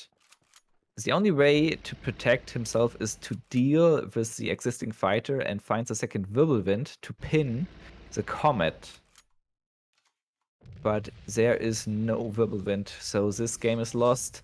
Dion surrendered, and Vinnie takes the second match for himself. 1-1 now and evens this out. Yeah, I felt like from the mulligan, this was Vinnie's game to win. He absolutely pulled every answer that he needed to the board of Dion, found the route out when he needed to find it as well, was able to use that to deal with a whole host of units. The Nachschub even coming in clutch, allowing him to get rid of the first Signal Regiment before dropping the route out, avoiding 4 or 5 damage, which, if the game had played slightly differently from that point onward, could have been the difference between victory or defeat there. So well played from Vinnie. I think he built a really good anti-Jagro deck, and I think he played it at the right time. And now he's probably expecting Dion to bring his aggro deck again, and that's why he immediately switches over to his US deck. And I'm really excited to see how that's going to be able to deal with this self-damage deck here from Dion, because it's not your traditional 1 to 2 HP units on the opponent's side, so might not find quite as much value from the United We Stand and the Awoken Giants as, for instance, in a Jagro matchup. That's true. On the other side, Vinnie's not playing the typical ramp deck as well. So, of course, you do have ramp options, but the biggest threat to ramp was like getting over 1 immediately. And the self-damage deck is just slower. So if Dion is not able to snowball immediately, Vinnie just has time to be able to play his ramp cards and get to those big units, B-17 Avenger, this fighter P-47's waiting to destroy something in the front line. It's dangerous as well. Yep. Vinnie now with some interesting options. I mean, he can get rid of those 456 rifles. He's going to have to use both his United We Stand and the Awoken Giant. Has to basically choose, does he want to draw a card or does he want extra credits? Can also just drop a Bologna Regiment and start guarding up there. What would you do in his situation? Just killing the 456 rifles seems a very good idea. Those units can, snowball, and just getting rid of it is a safer play. I maybe would have played the Bologna Regiment just to get more credit efficiency and to make it as efficient as possible. Look at that. The SU is setting the deployment cost to 0 for those guards. Vinnie has the options to guard up or to play War Bonds. With War Bonds, next turn, he will be at 8 credits and is able to play high altitude bombing. But he will lose probably 11 HP on this pass. Oh, maybe no. more. He's pretty much gonna die because there is a winter warfare plus a counteroffensive in Dion's hand right now. I don't think he will die. High altitude bombing, taking out 2 units, making the combo with counteroffensive less effective. Already took. Wait, how much is that with T80? It's a lot of damage. It's gonna be what, +4? So it's gonna be 10. 11 with the proc from Winter Warfare. Vinnie, well, Dion didn't choose so. Vinnie is able to take out the unit in the front and guard up. Dion, first rifles, not exactly what he needs right now. No, and I mean, all credit to Vinnie here. Those extra credits of rolling the dice on that War Bonds play really coming into play here and helping him, get himself a secure foothold back into this game. He now has a very good established board with a 3/6 guard and a 3/5 fighter. Yes, he is at 8 HP, but is Dion running Yura in his Soviet self-damage deck? Because I know some people have been running that, and that can definitely make the difference between defeat or victory in a situation like this, especially in combination with the counteroffensive buff. So Dion is not running the Yura, but 2 Katyushas. So they are raised to attack over and guard. now, if you're Vinnie, I mean, you are not expecting any blitz fighters or anything from Dion, so you might look to take the front line in some way, shape, or form. Quartermasters plus War Machine is also good, but I really like Jas going here, at least at the end of the turn, making sure that these winter warfares and small annoyances that are taking your HP down just bit by bit are not going to be having too much of effect. Plus, finding the Mare Nostrum there, which is absolutely huge, going to be able to heal up quite a bit next turn utilizing that card. The Mare Nostrum is big indeed. But when he made a mistake, Dion is able to kill the guard previously damaged with the Naval Brigade, buff the T80, and just destroy the HQ. Didn't even see that. Vinnie should have moved 2 units into the front line, the guard and the fighter, to be protected from this kind of play. He was getting a little bit too excited to get more ramp and card draw and protecting himself. And Dion instantly took advantage of that and is now leading the set again. 2 against 1. I didn't even notice that possibility. I didn't think he had the credits, but of course, there's no operation cost on the BT-80. Yeah. Similar to J King, he prepared his board by deploying the T80, playing Winter Warfare, and just waiting for Vinnie to make a mistake. Well It was played there by Dion. Well played. I think it was the only option for Dion to come back in this game by setting everything on this one card and hoping Vinnie will do a mistake. That was thrilling. Yeah. That was a really good play there by Dion. And Dion now dropping the Befelswagen in the front line by moving up to Type 94. He can also push 2 more units up there if he wants to, with the 15th Cav and the Bicycle Regiment. And there is only one Awoken Giant in the hand for Vinnie. Maybe he can draw a second one with actually playing it. He's drawing 1 card by killing a unit. It's not that useful. He's expecting more cards to come into the front line, though, so I think this is a good time to drop the enemy spotted. And he has a Baron Ostrom that can potentially help him regain some health that he loses in the next couple of turns. Enemy spotted won't draw cards now, as you can see. Oh, it's just because when your enemy takes the front line, that's true. Yes, and Dion is holding the front line, so it's not working. Oh, strategic bombing, that doesn't work on the front line, Darkness. No. That only works on the support line. Well, Vinnie's able to take out 1 and heal for 3, but the type 93 is adding 4 more damage to the field of Dion. Dion just able to deliver 11 damage this turn, maybe even dropping another Akita regiment. So, maybe he's thinking right now, deciding between moving Akita into the front or dealing 3 more damage. Yeah. I mean, what Vinnie needs right now is a Bologna regiment off the top. And for Dion to not get another Type 94. Because that would allow him to drop the Bologna and Marin Ostermit. So the perfect draw would be Awoken Giant into Awoken Giant into Awoken Giant into Bologna. Yes. But it's super unrealistic. No B17. Well, being able to kill the Type 93 and having 1 Awoken Giant is reducing a ton of damage. And he needs a Jasko as well. He needs to find that Jasko.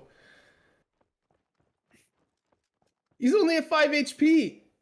And a Quartermaster won't help him. That's not gonna do it. This game is over. And with all the anti-aggro answers in the world in his deck, Vinnie's not able to draw into any of them against the Jagro deck here from Dion, meaning that he suffers a 3-1 defeat in this semi-final series, and Dion advances into the finals where he will face off against J King. That was a crazy series. That was a crazy series. It was very, very fast over. I think it came down to the Soviet self-damage deck against the US deck. Yeah.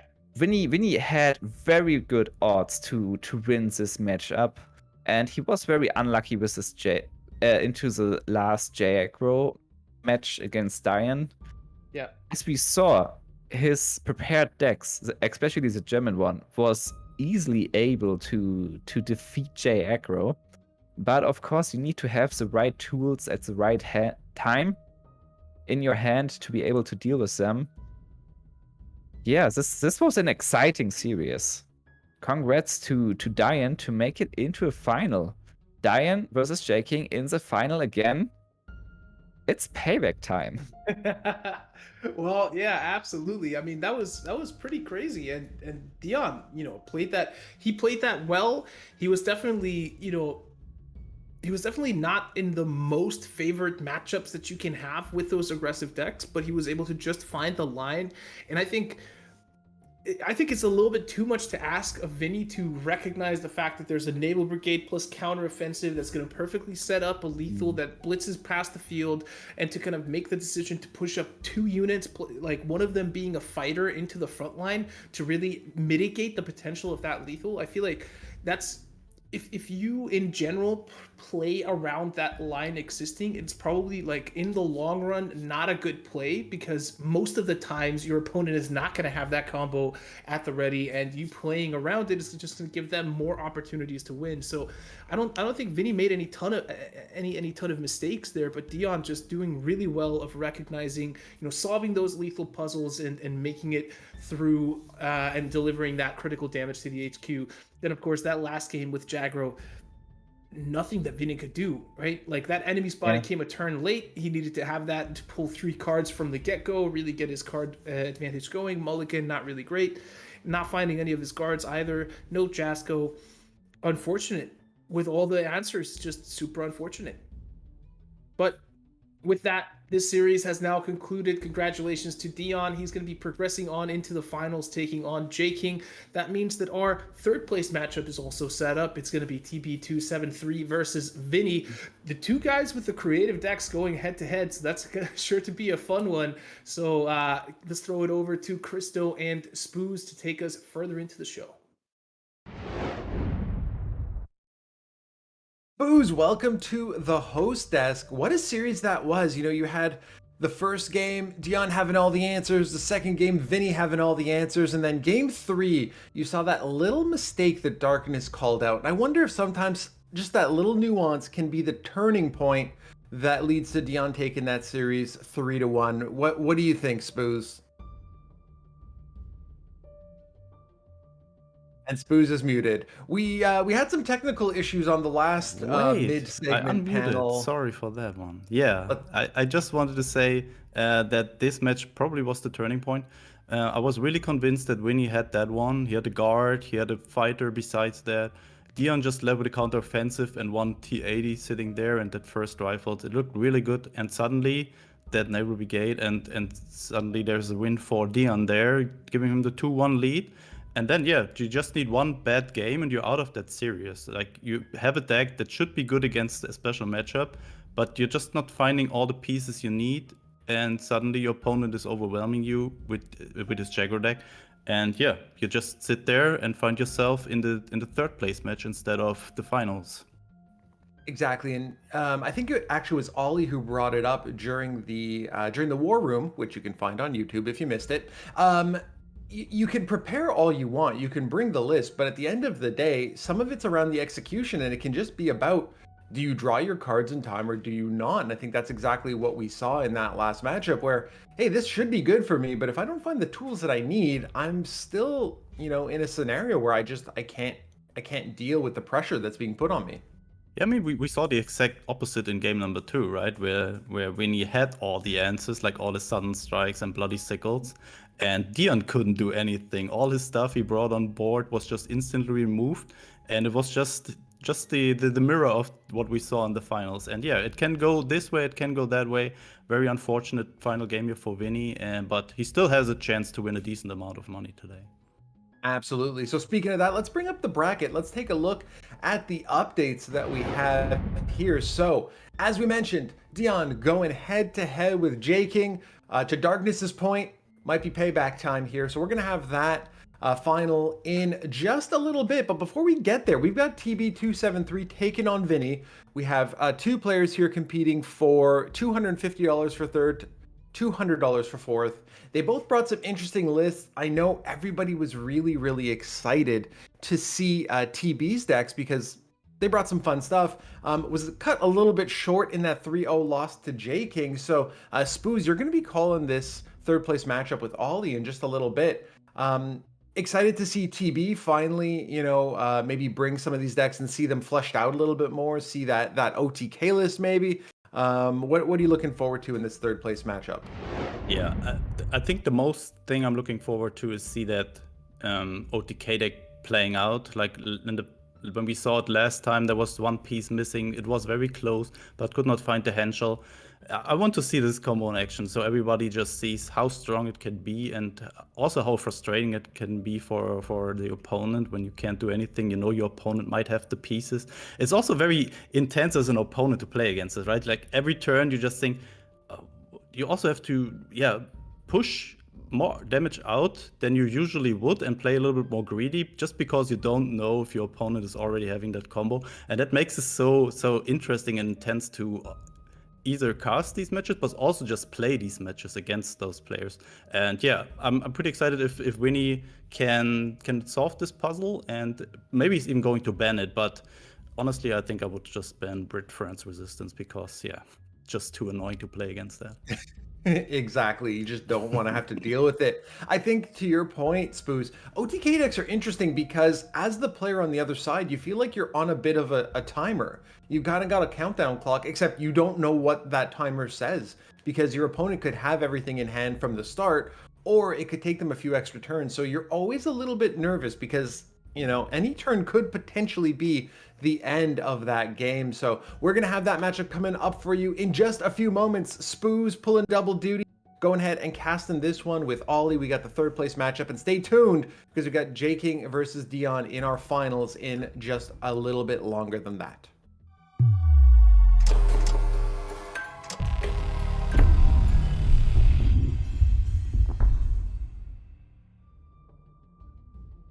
Yes, welcome everybody to the third place series here that is going to be played between Vinnie and TB273. Both of our creative deck craftsmen of today are going to be facing off for the third place. Not really finding the draws that they needed to make those decks perfectly work so far, but we'll see if a second go around is going to change anything in that regard. Spooz, how do you think this one is going to go? Maybe we should take a quick look at the decks. Yeah, we can take another quick look at them. It's really hard to say. Like, both players have decks that are good against the others. Vinnie with the Soviet self-damage list here. Then a very, not new, but an archetype we did not see for that long, the US Italy Ram deck.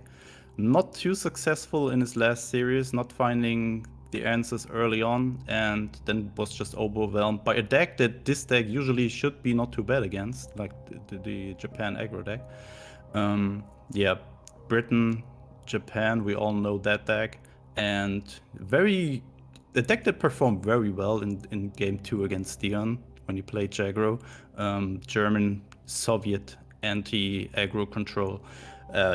We just saw the complete destruction of Jaggro with that one, with all these sudden strikes, bloody sickles, root out. That root out was just, I think that root out alone won Vinnie the game in game number 2. Yes. That just killed 4 units, and wow, so much value out of that. And being able to pair it with the sudden strike and the Nashup credit refund also just made it even more powerful, right? Yeah, some interesting decisions there for not playing Nashup on turn 1, for example. I would be really curious to hear from Vinnie why he would not play it on turn 1 there, because there's not much answers from Dion there in the deck against it, so there's no sudden strike on the other end. So just deploy it and just get value early on. But yeah, Vinnie probably had an idea there, and it worked out in the end. Yep. Yeah, then TB273 stacks here, a Hammer deck. I think this should be okay against Vinnie, especially against the US Italy deck. As we mentioned earlier, United We Stand, Awoken Giant only dealing 2 damage, and a lot of these units in the deck have 3 health. So this can be a very good ban target maybe for Vinnie. But on the other hand, his German deck should be very good against this with all the sudden strikes. We will see. I'm excited to see what the players are banning. Maybe it's just a double Brit ban again. Wait. Yeah, I mean, I think we're pretty much ready for the bans, right? Yeah. I mean, we have gone through the rest of those decks previously, and there we see it. You called it double Brit bans, no Britain allowed, no Brit resistance, no Brit credit denial. Britain, of course, offering just a whole host of control options as a nation, so doesn't really surprise me that we are seeing that being banned. And there we go. We are into the third place series here between TB273 and Vinnie. And it looks like Vinnie is bringing his Soviet self-damage deck first against TB273's Jagro deck and I love this matchup, especially when he pulls the first Signal Regiment in the opening mulligan. Yeah, we already saw some insane matches in this matchup. Very close series, and that Signal Regiment can definitely be, first of all, a problem for Vinnie because it's just additional damage. But on the other hand, it also helps Vinnie, right? Like every damage is just additionally buffering his units. But since he did not find a 456 here, it's just better to instantly remove the signal and save some HQ health and just damage yourself when you get value out of it. And yeah, there he found it. Yeah, I mean, he is getting value out of it because this is dropping the deployment cost of the 34th Guards. Currently just His turn 2, he's down to 13? What in the world? I mean, he's only one self-damage away to dropping that 34th for free. There's no Sendai or anything to really deal with it on behalf of on the side of TB. And now that's the problem, right? That's the problem with having the first Signal Regiment destroyed and not getting any of the pings out of it, right? Like now there's no way for you to really that effectively, you know, oh, there's the Sendai. Okay, Sendai being found there. That's huge. But there's no way for there's no way for TB now to effectively, you know, burn, right? Not really. He's really on the back foot now when this 6-5 is in the front line. I mean, he has a Sendai regiment. But Vinnie with a way better hand here at the moment. But he's on 11 HP, Spooz. Yeah. It's turn 4. Getting rid of that signal really did the difference here. Like, you cannot really afford to get any additional damage. I think this Midos, as soon as TB finds them, could also help a lot to chip away. But 11 health is actually a lot here for Jagro to deal additionally before you just die yourself. Well, I mean, bombing raid, desperate measures, that's 5, right? You also have, now you're just dealt 4 because of the T80 destruction effect. Yeah. The raiding brigade is there to deal with potentially some threats, but now a Sunrise division is going to be activated here. It's going to be a 9-9. Get another 6-6 back. Yeah. Opts to save himself the self-damage as well from the Red Dawn, going from the people route. But a Mido, the bird, starting to come out.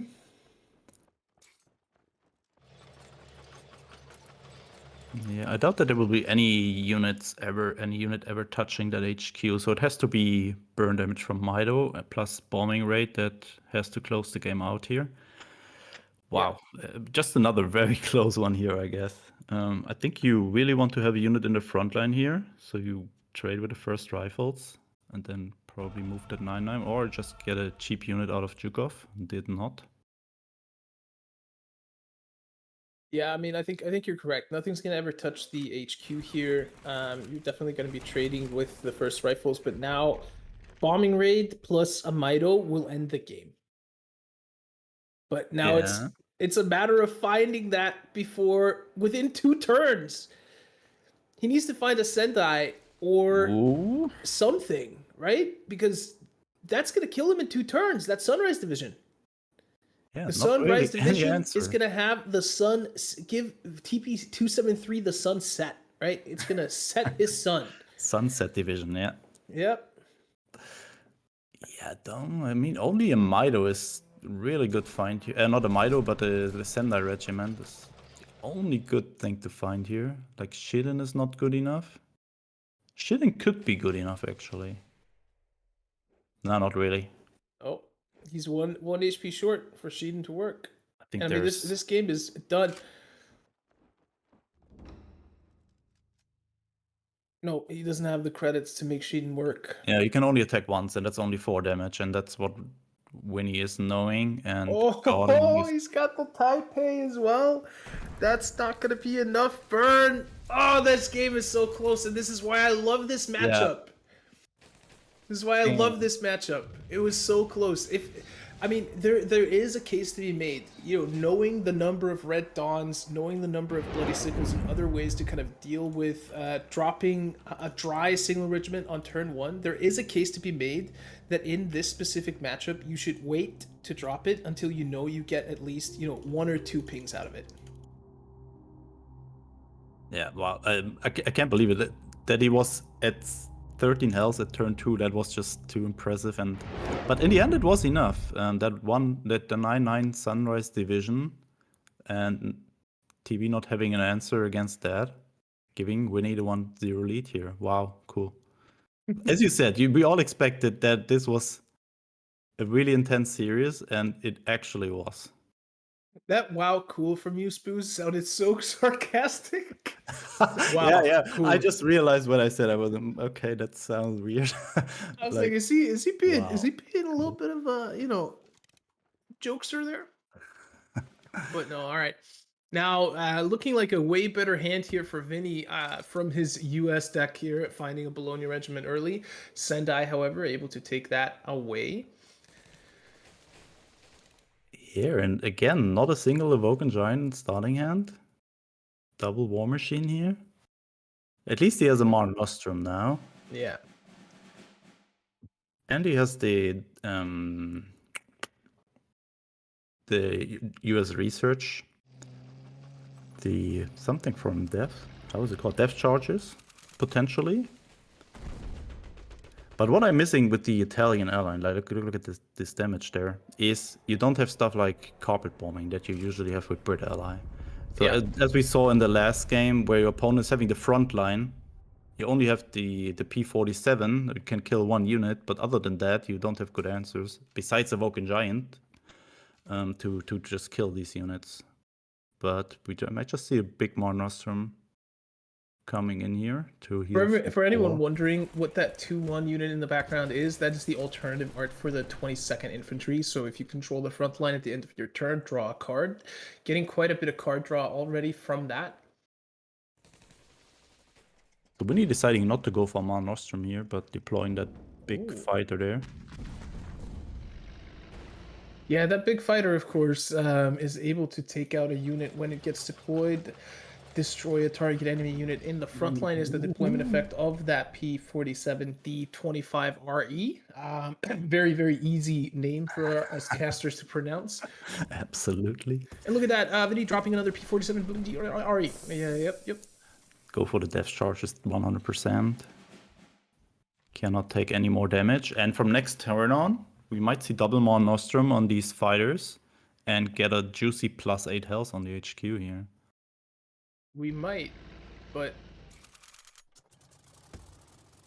they're gonna have to. Ooh, that's cheating.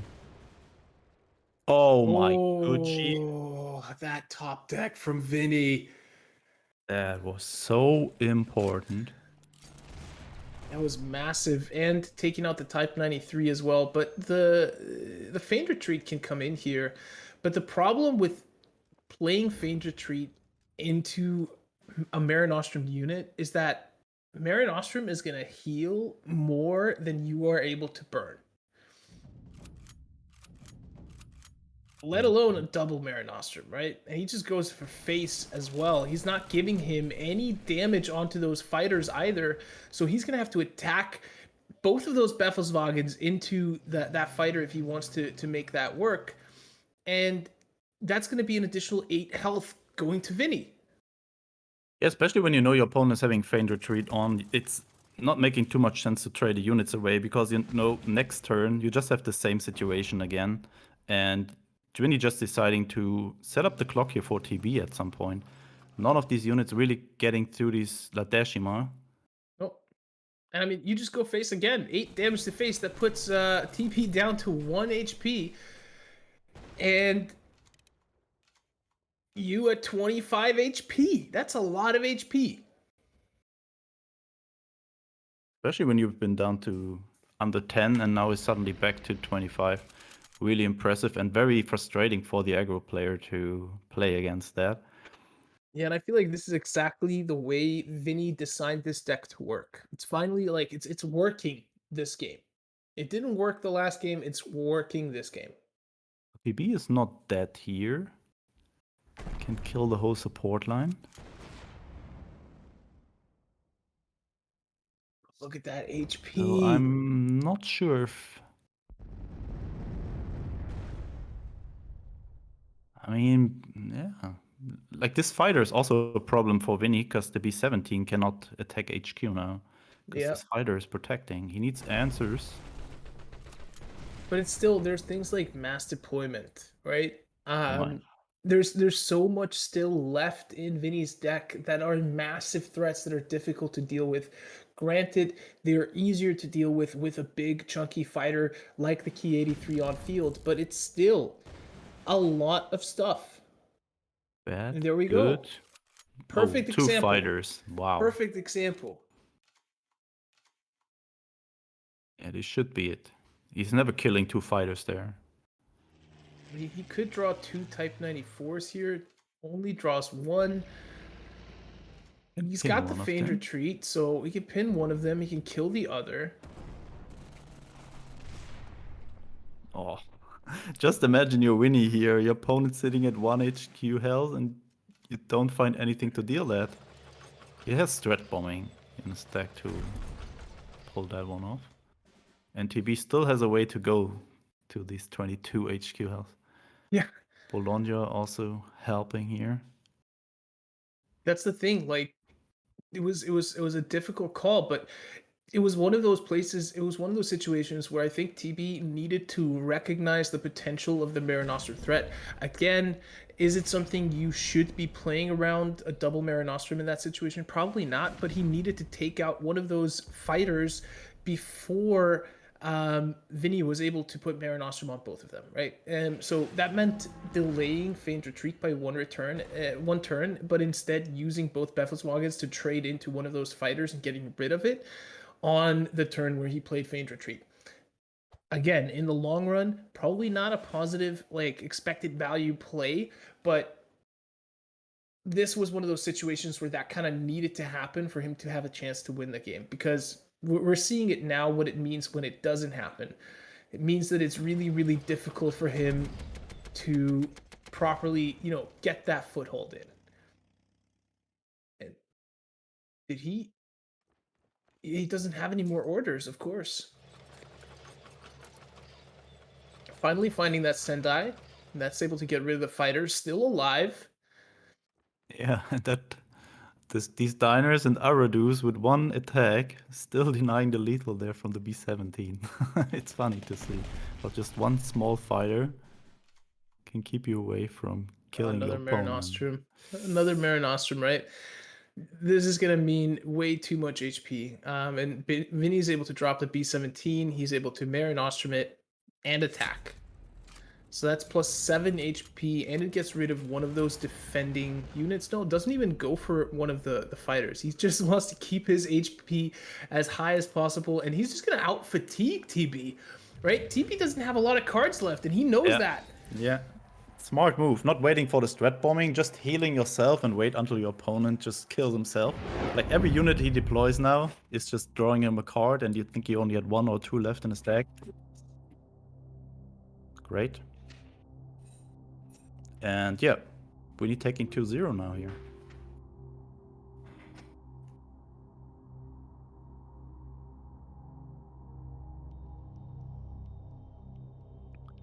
Okay. Vinnie with the chance to take rank number 3 today here when he wins the next one. And coming in with the German Soviet deck. The deck that is tagged against aggro decks. TB going in with the Soviet Germany Henschel OTK deck. Okay, let's see if he's finding the pieces now. Having double Spiring, he finally found the Henschel this time. And the Spoils of War, but yeah, needs way more combo pieces now. He needs a Sys or Eagle Day, plus final pushes. And this could be interesting. Vinnie is not having too much to apply pressure. That 5-5 infantry that can blitz to the front line can be a good way to apply early pressure. But all these sudden strikes, I don't know. good for Vinnie that TB is playing the Bryansk irregulars. So Yeah. they are good ways to get rid of these sudden strikes. Otherwise, it could be very annoying if you just don't have any play there, like confusion, sudden strike. If your opponent is not playing any targets for that, you're just clocking your hand and cannot draw your important cards. But there comes this 5-5. And honestly, I think this could be problematic for TB. Could find German research, did not. Double US research. So at least he can do double death charges just if he needs to. Buys him 2 more turns. And gives him additional credit slots. Yep. Can't underestimate that. That can be absolutely clutch in no TK deck. Yeah, absolutely. Finds the lesser of 2 yields.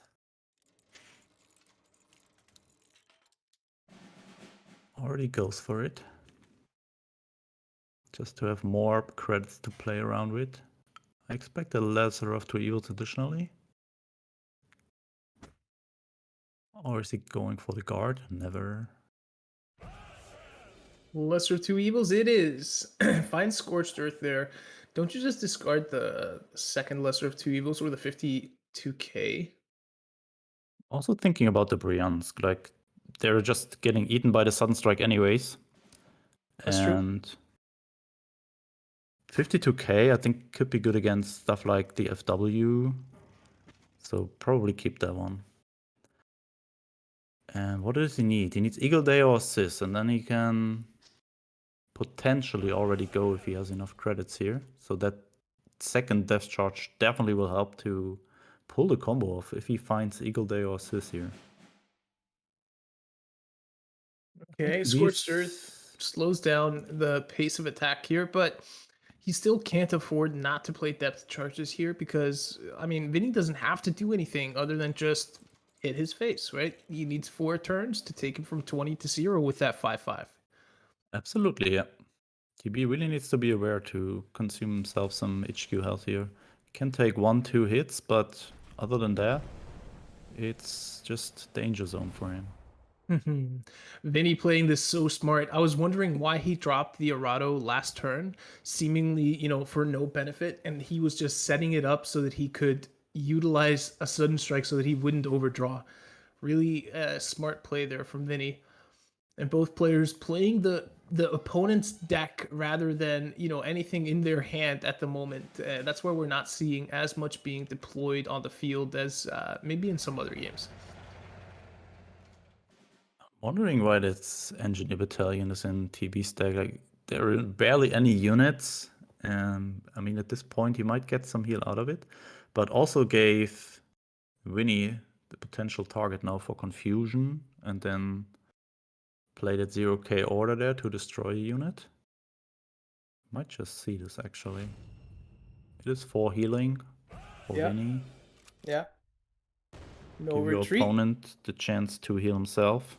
That is an awesome combo, and I expect us to see more of it after today. No retreat plus any of these confusion partisans effects. I think it's a really, really cool combo there for Vinnie. Yeah, especially with partisans, it can be strong. When you want to trade and the unit that you play the partisans on is not dying, you can just 0 credit.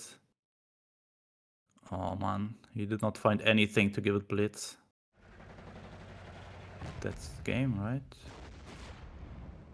Nothing he can do. He can deploy a bomber, but yeah, he knows nothing that's to give gonna it be blitz. game. He's got 4 final pushes. There's so much final being pushed right now, but 13 attack damage not gonna be enough. TB273 just 1 card away from making the OTK deck work. It doesn't work, and Vinnie takes the 3rd place series in a decisive 3-0 fashion. Really, Wow. well played by Vinnie, and it always felt like TB was just a couple of draws behind, and that's not where you want to find yourself in a fight for 3rd place. Yeah, really impressive. And this time Vinnie's deck perfectly just worked and just showed how good he or how well he was tagged against TB's decks, and yeah, TB not really a chance there. That first match was really intense with the self-damage versus the Jagro, but the other match is just very dominant from Vinnie, and yeah, congrats for rank 2, but also TB, Final 4, very good performance in this KARDS Open, and yeah, also congrats to him. Yeah, massive congrats to both players. You know, I want to give a shout out to both of these players because they have been performing consistently well in the competitive scene over the past few months. Something that they are doing is working, so I'm looking forward to see them even stronger and even better in future tournaments. But for now, that means that Vinnie has secured himself 3rd place. TB273 is going to round out our top 4, but who will take 1st place and 2nd place? Well, that's going to be decided in the series here between Dion and J King, and we'll throw it over to Darkness and Christo to prepare you for that one. Almost. Again, I'm of course muted because what type of KARDS Open would that be if we hadn't made that mistake multiple times today? But Spooz, what a series that was. I mean, I know that TB, their first series didn't go all that well against J King. This one was a whole heck of a lot closer. Still feels bad that TB wasn't able to really pull one out here, but you know, you had Vinnie being beat down in that first match up to, I don't know what it was, 7 health or something on turn 4. Managed to come back there. TB hanging on with one health in game 2. Like, these were tight fought matches by 2 really solid players. Yeah, absolutely. Like I already mentioned it before, like both players really good performance today. Vinnie's deck in the second match today performed really well. Just what we mentioned in the war room, he knew what he was up against probably in this tournament today. Sneaked some card into decks that are already in meta just to be better in the mirror maybe, and also designed some new decks that, like with the Evoken Giant, really smart move there, really worked out this time, and yeah, really well deserved 3rd place and overall a good performance. I think that there's something to be said, and we talked about this in the war room as well, that Vinnie is really a solid deck builder. Because anybody can go out there, grab a meta deck, but to be able to take a meta deck, make some small tweaks, adjust it to, you know, the tournament meta specifically, and still have it be a strong list is really important. And then being able to craft something yourself that you think will fit in nicely with what you're going to head up against makes a big difference, as opposed to somebody who's just a very strong pilot and will go kind of grab what's popular out there. Yeah, and also I think this is the most fun part about card games, like designing your own decks, and it's even better when you play them in a tournament environment, and additionally if they work. And yeah, I think Vinnie is really happy, even although he got only 3rd, he's still happy about how this deck's performed and what he brought today. Absolutely. So speaking of Vinnie finishing 3rd, let's bring up the bracket. This will be the second to last time we see it, because we got the grand finale coming up in just a few moments. But you will see Vinnie there in that bronze match, taking TB out 3-0, leaving us just with J King versus Dion, a clash of titans, a grudge match, if you will. Coming up in just a few moments. We're going to have Darkness and Ollie cast in that one. So before we get into it, Spooz, any thoughts on what we're going to expect here from Dion against J King? Both players bring in slightly more traditional lists, we could say, in this series. Yeah, I mean, both players really famous, I would say, and J King is really already in World Championship mode. Dion won, I think he won January's OCC, and J King won last month's OCC. So both players know how to win a tournament. Both bring good meta decks today.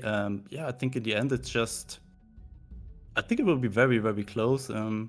Although Dion is ranked 20, which is really great to see. Did not play a lot of ladder, but still knows what the meta is and how to pilot these new decks that have not been around half a year ago. So yeah, I think a slight advantage here for J King, just because yeah, he's in the finals or very deep into the tournaments in almost every one of them. So I think he might just have a little bit more experience. But yeah, I think Dion is still a very good player and can also just take it away here today. Absolutely. And so you've got J King riding a bit of a high, right? Won the OCC last week. 3-0 against TB coming into this series. So we're gonna have Dion and J-King going head to head to crown the KARDS Open 13 champion and to decide who's taking home the $650 first place prize pool. Over to you, Darkness and Ollie.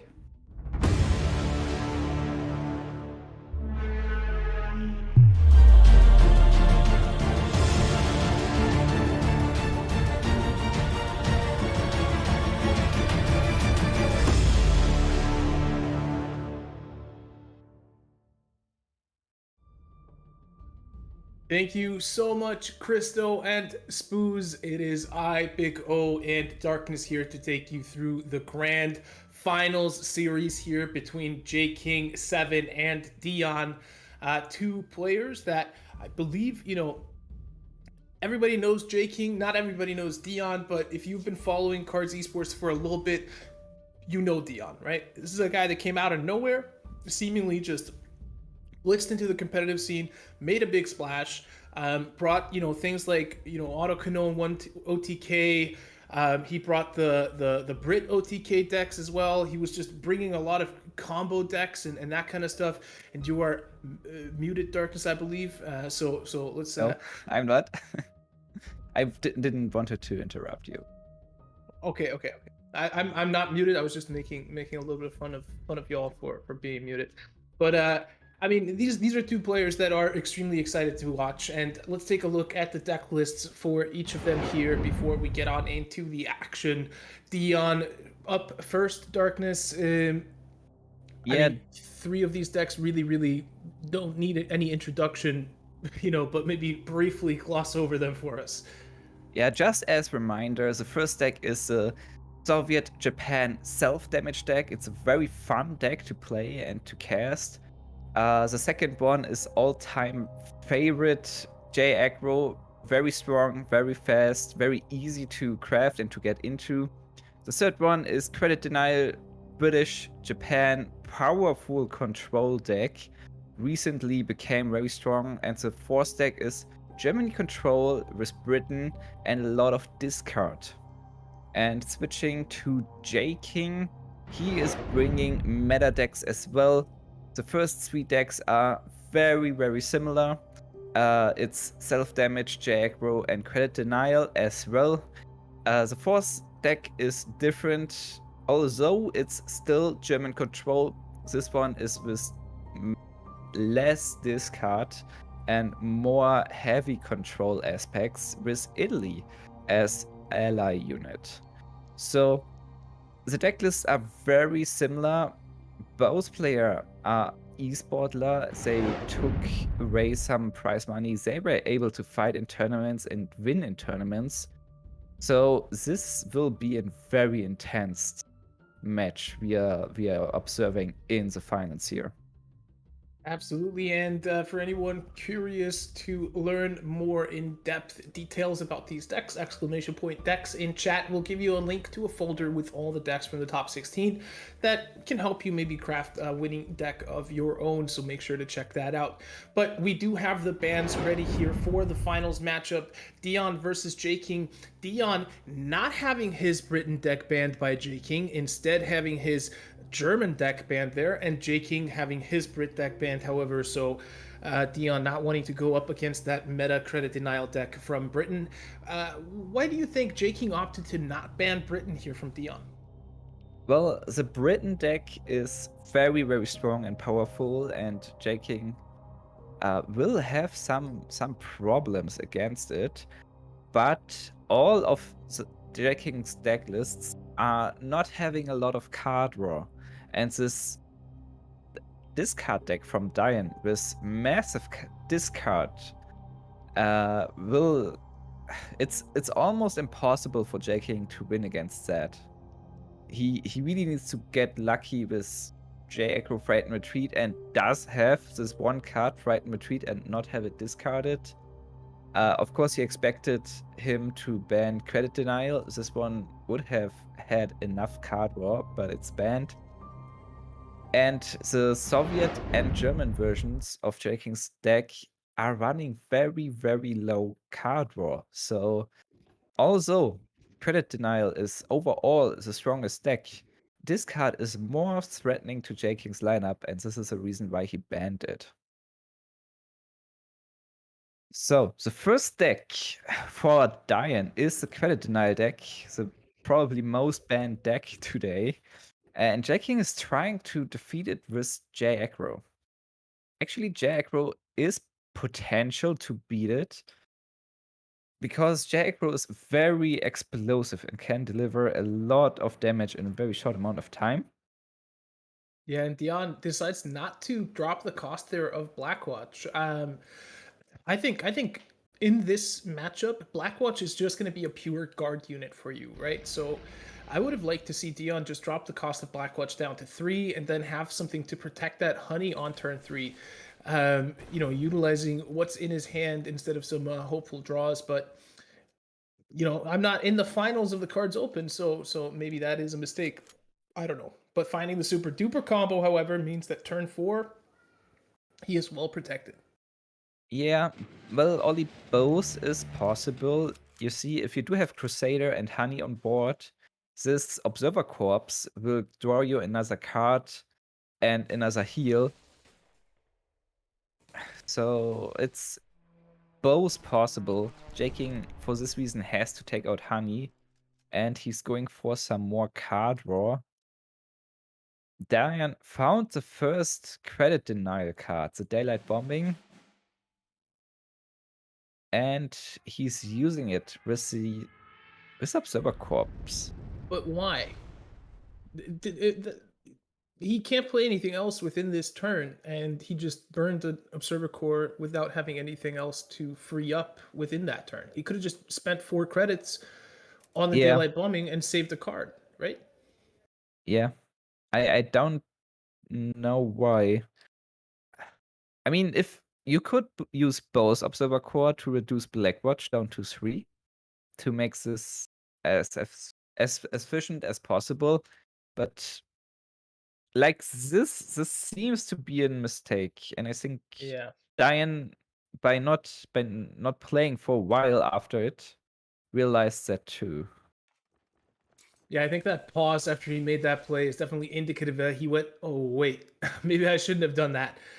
Just a muscle memory, seeing like, oh, I can drop this down. But yeah, it's definitely muscle memory, because you want to have in the mulligan Observer Core turn 1 to play turn 2 Daylight Bombing.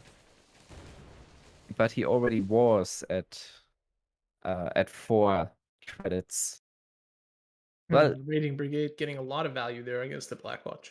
Yeah, the Blackwatch is a super powerful guard against J Aggro, because most of those units only have 1 HP, so it's trading a lot. Raider is adding a little bit more health to the HQ and finding Southern Plan.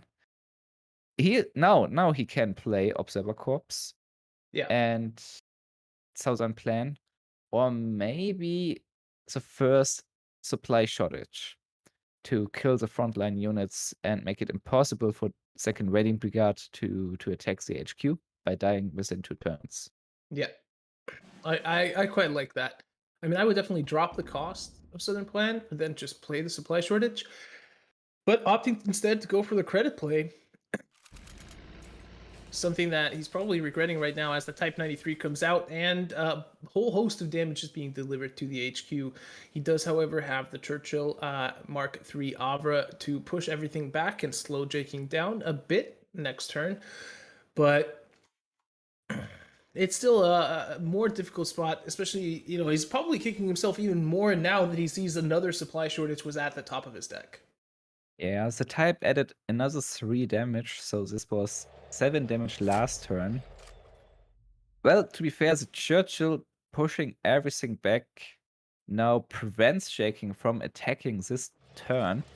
And the next turn, supply shortage plus critical hit will pin and kill everything in play right now. So Maybe J King... Go ahead. Yeah, J King is just going to play the 22nd Infantry to get a little bit more card draw. He should expect the supply shortage combo right now.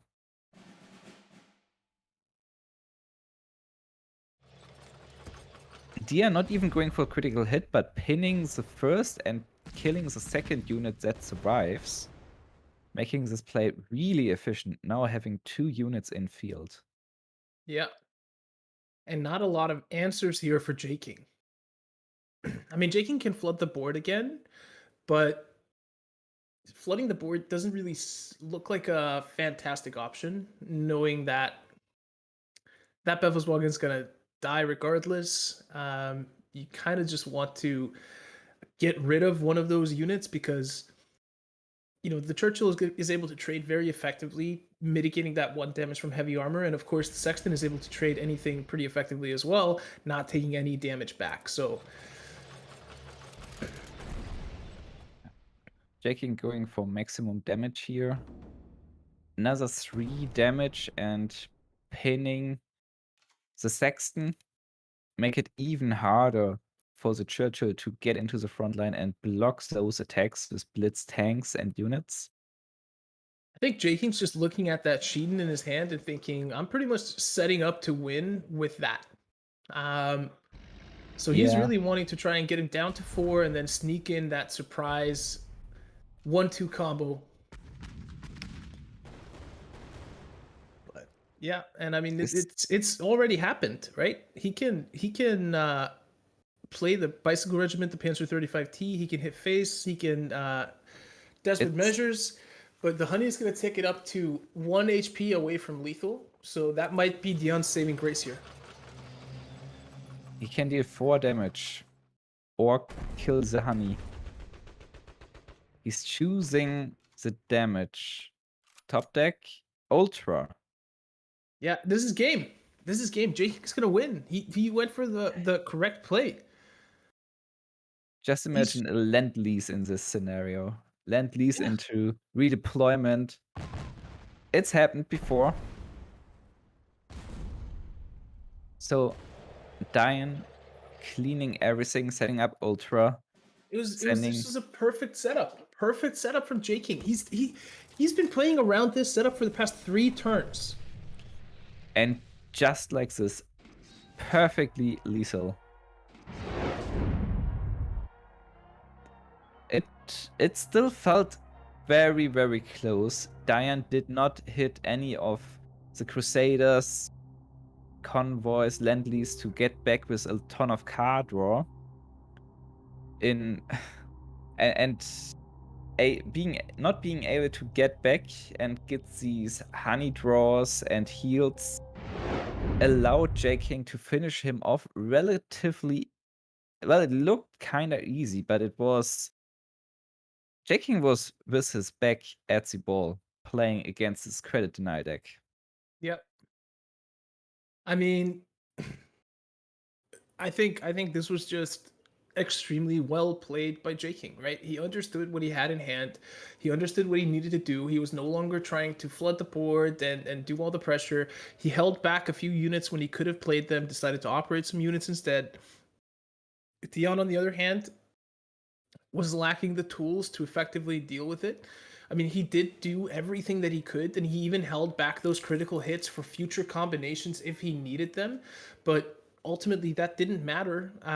That didn't allow J King to put through any extra damage or get him closer to lethal or anything like that. J King just used stuff from hand extremely efficiently all the way through that matchup, understanding that is what he needed to do to avoid the powerful effects of that super duper combo and all the control elements in Dion's deck. So now interesting to see if he's able to do the same thing here with his Germany-Italy deck. And I would say this deck is probably a little bit more reliant on Dion finding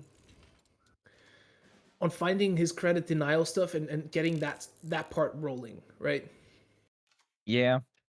It's a completely different story if you're able to deny 3 credits in the first 4 turns.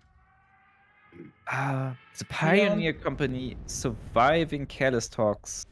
Let's give Dion some credit right here. He's held that honey for 2 turns. He could have dropped it, but he was playing around that Careless Talks. Now he's probably going to run into a From the Deep, though. Well, but Blackwatch in this matchup is not a powerful guard, it's more about the effect to increase 3 times Mare Nostrum and make it harder for J-King to do anything with them. Actually, J-King is not able to play any unit here. Comet and La Decima, the only options are more than 5 credits. Dion so far destroyed 1 credit slot. Not a lot. I think to this be is fair. I think this is fairly huge here for Dion because he's able to now just keep Ultra up, and I think that's gonna matter. Yeah, of course this is going to matter. Well, even if it's only preventing J-King from killing the honey is the true backbone of this credit denial deck. Because the best option for Dion is to win with Commonwealth. And to win with Commonwealth, you need to be 30 plus HP. What is relatively hard to maintain, but with multiple honeys on the field, it's relatively easy. There are matches where a single honey healed more than 20 HP in this deck because you cycle very, very fast through your Yeah. deck list. Yeah, this is J-King just played, my least favorite card to play against in pretty much the entire game, the JU88G. Dion, however, has pretty much everything and then some to deal with it. Decisive defense might come in here. I mean, as soon as this Mare Nostrum comes out, you just rip the combo, right? Which combo?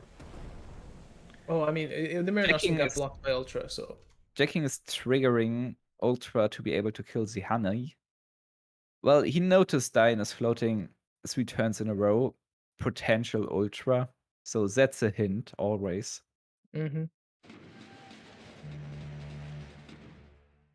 Dion going for more card draw. Not finding any more credit denial. this may be crazy, but what if you just fortification supply shortage?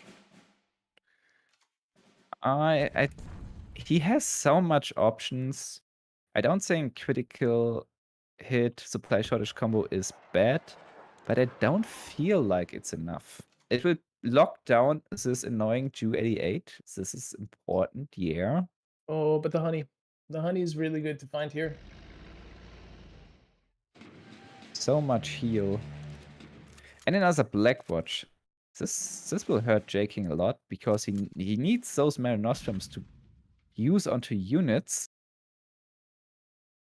Because right now he's in lethal range for Commonwealth. Yeah, Comet's gonna go to face, try and keep the HP of the HQ in check. V1 Flying Bomb will deal with the honey. And the JU88 will continue to be pinned. I would expect Blackwatch and Shelling. Yeah. Just to...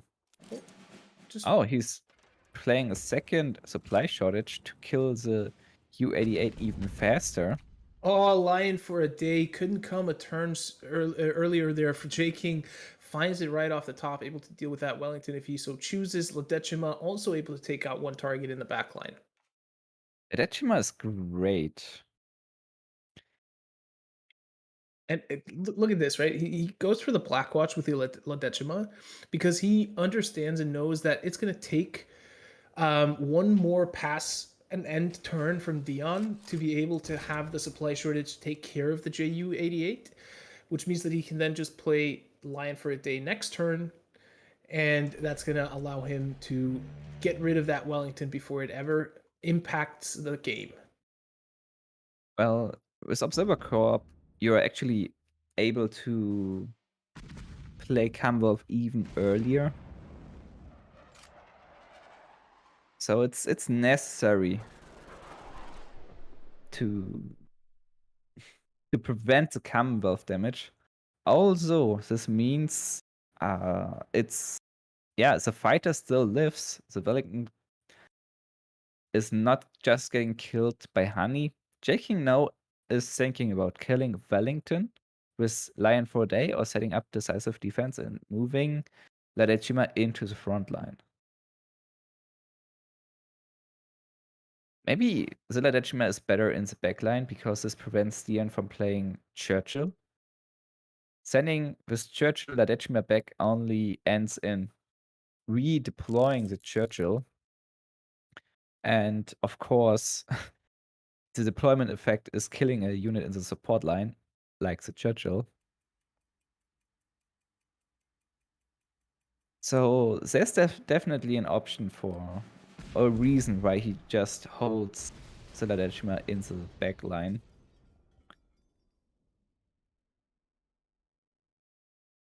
But there's so much potential card war for Dion. Honey, Crusader, Observer, into shelling, into cost-reduced shelling, maybe supply shortage. This will heal a lot. Yeah. He's not dropping the honey. Why? I wonder why. Well, he does has more heal in his deck. Maybe he just wants to save this honey. Yeah, I mean, he also has the chance to honey and then double convoy, so he's definitely got options. And he's running one redeployment. You want to have a redeployment. Yeah, J King one credit away from being able to use that annihilation to get rid of that Crusader. That would have been huge. He's keeping the annihilation though because the annihilation gives him the chance to discard Commonwealth. And there's the redeployment. It's a redeployment. Oh, this is going to be a huge healing turn for Dion if he so chooses. Honey redeployment is 8 healing, I guess. Yeah, but I mean, you can honey convoy. No, you'll overdraw then. You don't want to overdraw. Yeah. But you can honey, redeploy, getting 8 cards shuffled and redrawn, and 6 credits left to use.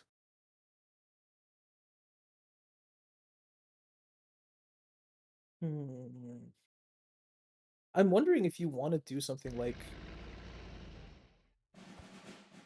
it reduces the cost of redeployment just for the additional draw, and then he fills his hand back up.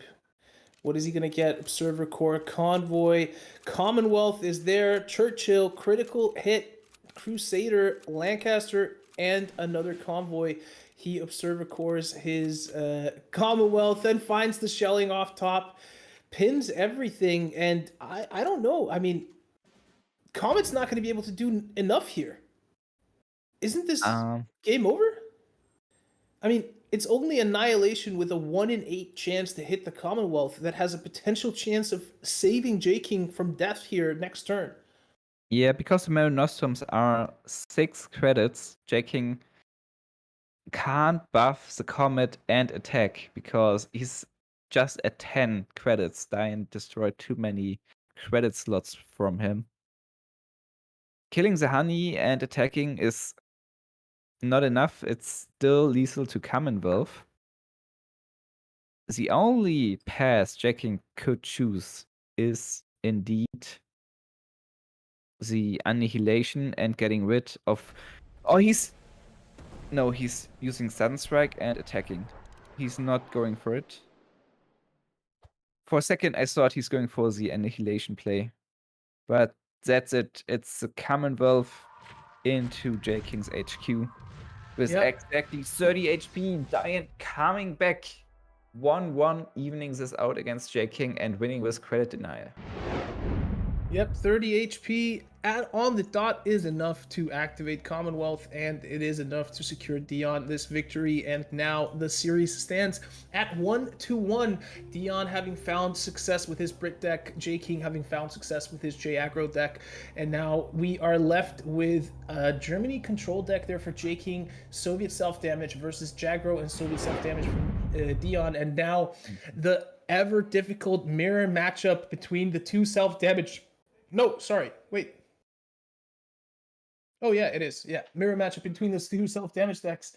There's so many Japanese cards in J King's mulligan. I for a second thought that was going to be a Jagro deck, but then I saw the Bloody Sickle. Yeah, it is a mirror matchup. J-King is starting with a very nice starting hand, but he's not having a 34 guard like Dion has.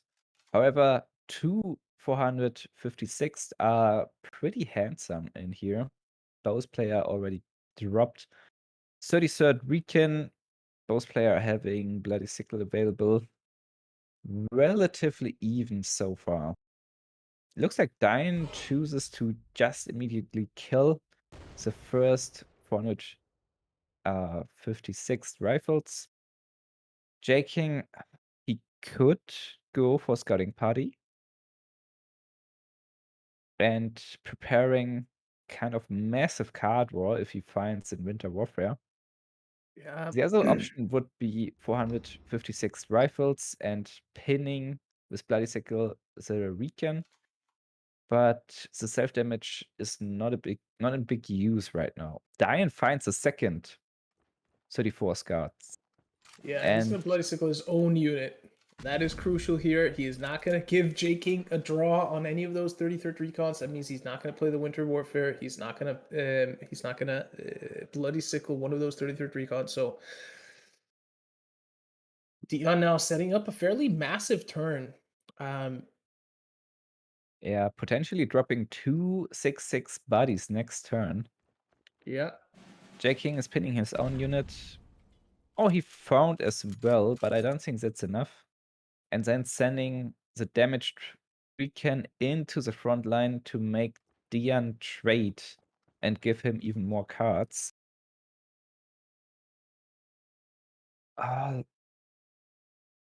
Dion can drop the 456 rifles, drop two and play 2 Winter Warfares, massively buffs his guard units and making the 34 guards free to deploy. Yeah, but he gives J-King so many resources by doing that. He's gonna draw J-King what 5 cards? He's gonna and fill make up him his hand? overdraw. So, of course, there are a lot of resources, but J-King has to react to those massive stat line. Going for the Red Dawn.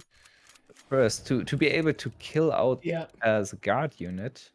Very smart smart. move by Dion. Very smart, and it frees up space in his own support line. So 2 34th guards coming out here. These are big bodies that are going to be marching down the field, and the Sunrise Division does just 2 HP from being activated there in the hand of Dion, becoming the 9/9 body that is so scary to deal with. What is J-King gonna do now? Do you think he's gonna drop like the 456 then an SU? Is he just Yeah. gonna double 456 and then ping one of his 33rd recons? That's potentially a play for him as well. Yeah, one of those. I would expect. He's even sending the Recon into the front line to make it to slow Dion down a little bit. There's a counteroffensive. That's this huge counteroffensive. Dion just trading, sending probably his units into the front. That's actually potentially massive. If Dion right now puts 3 units into the front line, J-King's only going to have 2 guards to deal with it next turn, which could potentially set up a massive turn with a counteroffensive there from Dion, but only pushes up 2 of them. I'm not sure exactly why you wouldn't pour on more pressure. Maybe he wants to save his 456 rifles from being traded against before they get to grow a little bit bigger. Yeah, it's relatively easy for J-King to trade out this last potential unit to the front line, the 3/4 guard, without having one of his units died. So Dion is opting for value here instead of rushing things.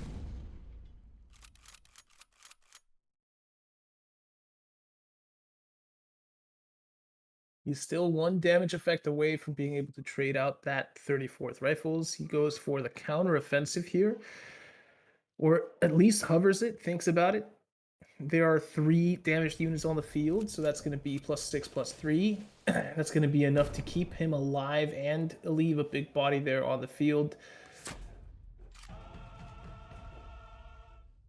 Being able to drop his own 34s, and he draw the first rifles on top of that. Looking so a little bit better. Bloody Sickle plus Winter Warfare or an SU is going to put Dion lower than 10 HP. So he can drop the Sunrise Division. But you don't want a Winter Warfare now that you're leaving your unit there on 1 HP. Actually, a great trade next turn there for Jaking with 33rd Recon. It would be still beneficial for Dion, I believe. Killing this 456 guard is massive in this matchup. That's true. So he would kill 2 opponent units by sacrificing 1. And he can combine this with Scouting Party to get a lot of draw as well. I think this was the best possible play here for Dion. A lot of value.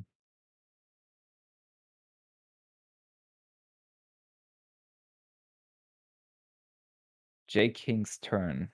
He's able to just drop some stuff like the first rifles, maybe Yak, maybe the engineer. I'm not sure about that.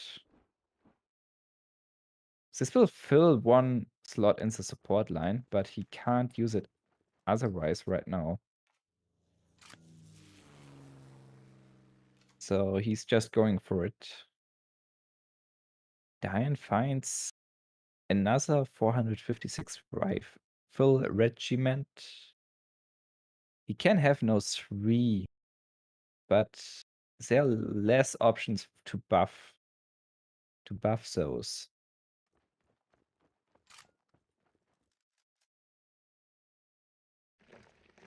Sunrise Division is definitely a lot of value. Maybe the SU as well, to buff those guards even more and to get even more stats into the battle.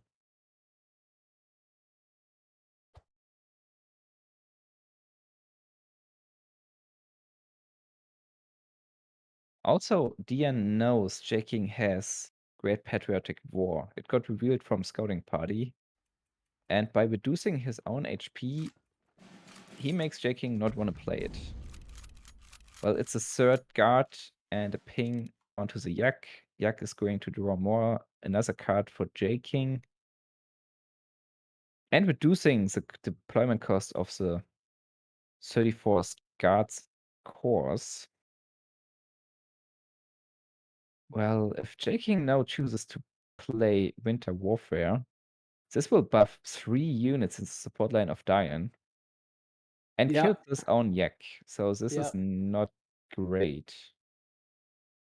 Definitely a tough spot here for Jaking, just given the amount of big bodies that Dion has on the field at the moment, and the fact that he has that frontline control. It's making things difficult because he needs to trade into those 33rd recons. He needs to give Dion the draws to be able to get into the front line. And I mean, the most effective way for him to really do that is by using Winter Warfare. That's going to be, allowing him to potentially seize the front line. But it's still a tough spot. But now finding the Naval Brigade could come in clutch. We did see that be the difference maker earlier on in the tournament here for Dion to find his lethal in his semifinal match. Yeah, this Naval Brigade will come in handy to kill maybe the Sunrise Division, maybe a guard. There's so many big units. No doubt this unit will be impactful. There are 6 damaged units on the field. That means plus 12, plus 6 if you drop a counteroffensive, right? That is massive. That's going to make any unit deliver lethal. Just imagine Ura on top of that. Yeah. But Dion is not running Ura. Let me check. He is not. He is not. And Dion doing the right thing. They're just getting value out of those units. And I would say he needs to push both of those units up. He needs to get more presence, or as much presence as he can, into the front line. And he needs to make it a challenge. Oh, and he just goes for it. He just goes for it. I This mean, looks like a good target for Naval Brigade. Dion also using 2 times Red Dawn was damaging his own HQ to kill this 34th guard. Well, Recon is damaging. Recon is damaging this unit. Naval Brigade is killing it. Yep. I mean, that felt bad. So many resources poured into making that unit huge, just mitigated by the naval brigade. Sometimes you have to go for this counteroffensive play to put on those resources into the battlefield. Dion versus Vinnie, this worked out for Dion, but J-King had an answer to this preparation of lethal. I wonder why he's been holding, both of his guards back in the support line. They're growing only bigger. So maybe it's about that. It's difficult to kill them. It is, but I mean, he's getting dangerously low, and the play that he pulled last turn just pulled even more HP away from his HQ, sitting now at 4, hoping to heal some of that back up with the engineering battalion. I wonder if it's just a smart move for J-King here to just go for the Red Dawn and take out the engineers here. Yeah, I thought about that too, taking out the engineers to prevent more healing for Dion. Alternatively, look at this. He's just going to go for the Red Dawn onto the 10-3 there, and that's going to allow him... Ooh. Going for the draw. Finding another Red Dawn. He can end the game here. Almost end the game here. He's going to be able to have lethal next turn. He can Red Dawn the other 9-4 there. He can play a Winter Warfare. Then he has a counter offensive onto either the BT-80 or the Type 97 next turn. Did J-King not attack? He did not attack. And I think that's probably an oversight just because he was thinking about how he's going to use lethal next turn. Maybe he ran out of time. But the first rifles could come in clutch here for Dion. They could keep him alive. The first rifles are so strong. And that was a highly damaging turn there for J-King. J-King took 13 damage of his own accord there during that turn.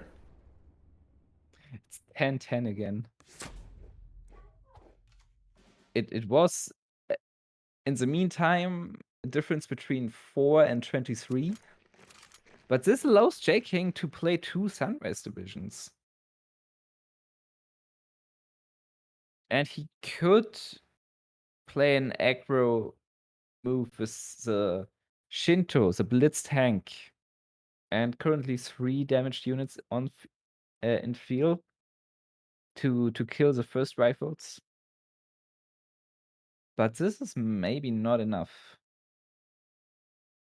I think J-King has to play it a little bit slow here. I think he has to let Dion take the lead, deal with whatever he puts out, and then finish the game. Because I feel like J-King has more options in that regard than Dion does, purely based on hand size at the moment.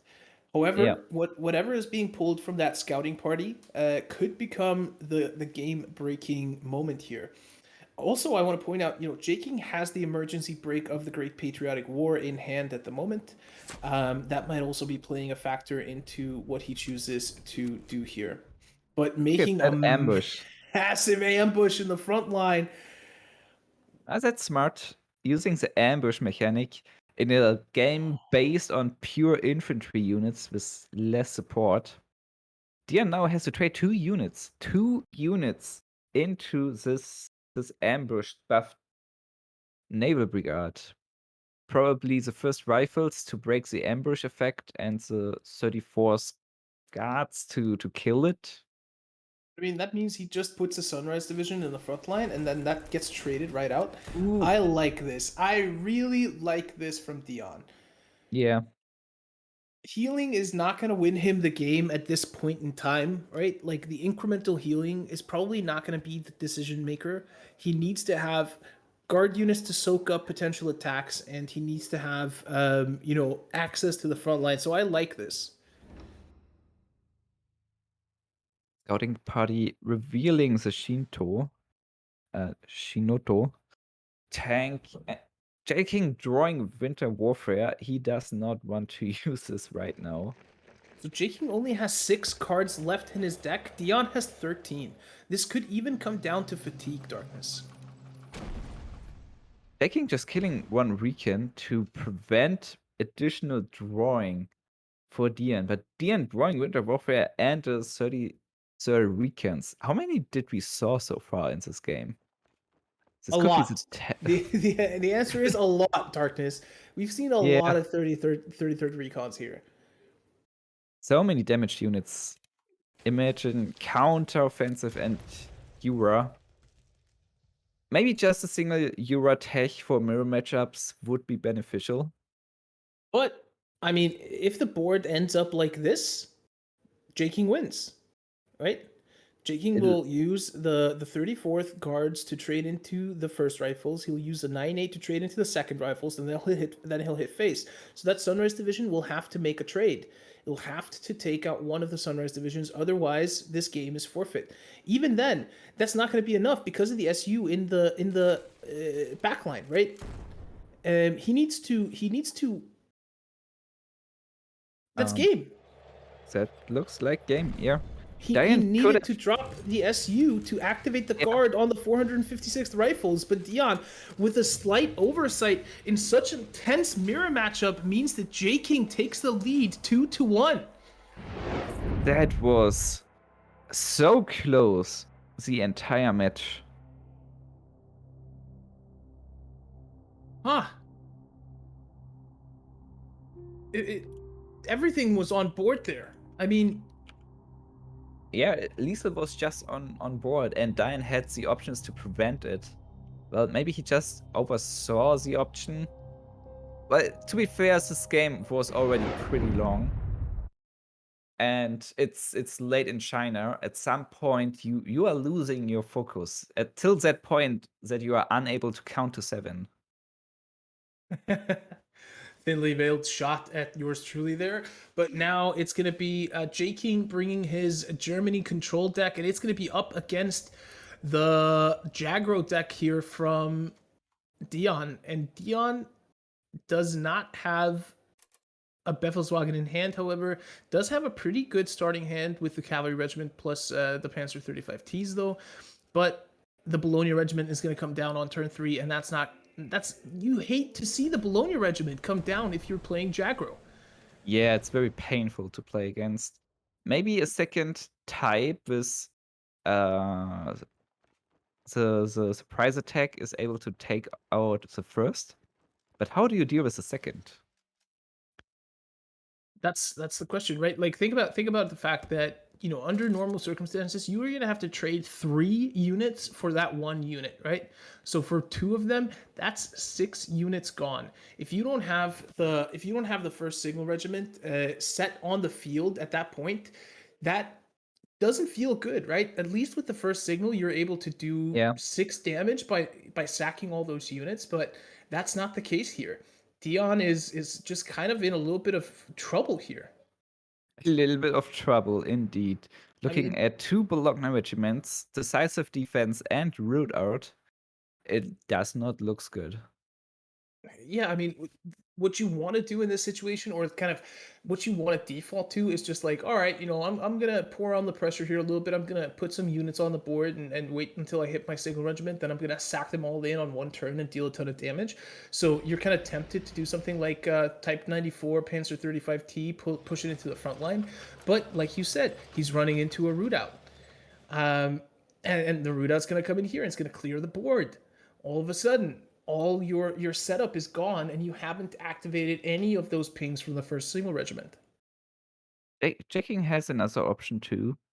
The Heinkel killing one unit and activating Careless Talks.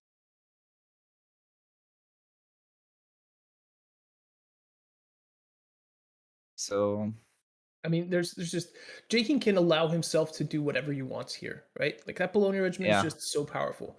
I think like expecting the potential Sendai on next turn from Dion and seeing all those 0 op cost units in the front line and back line, I like the fact that you pull out the root out here because it just gives them less opportunities to sneak damage through. Definitely a good move. Killing 4 units.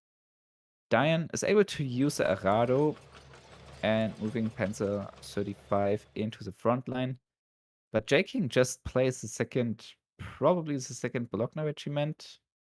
He's choosing the U-88. Well, it doesn't really matter. He's not under a big threat of getting overrun right now. There's still a guard.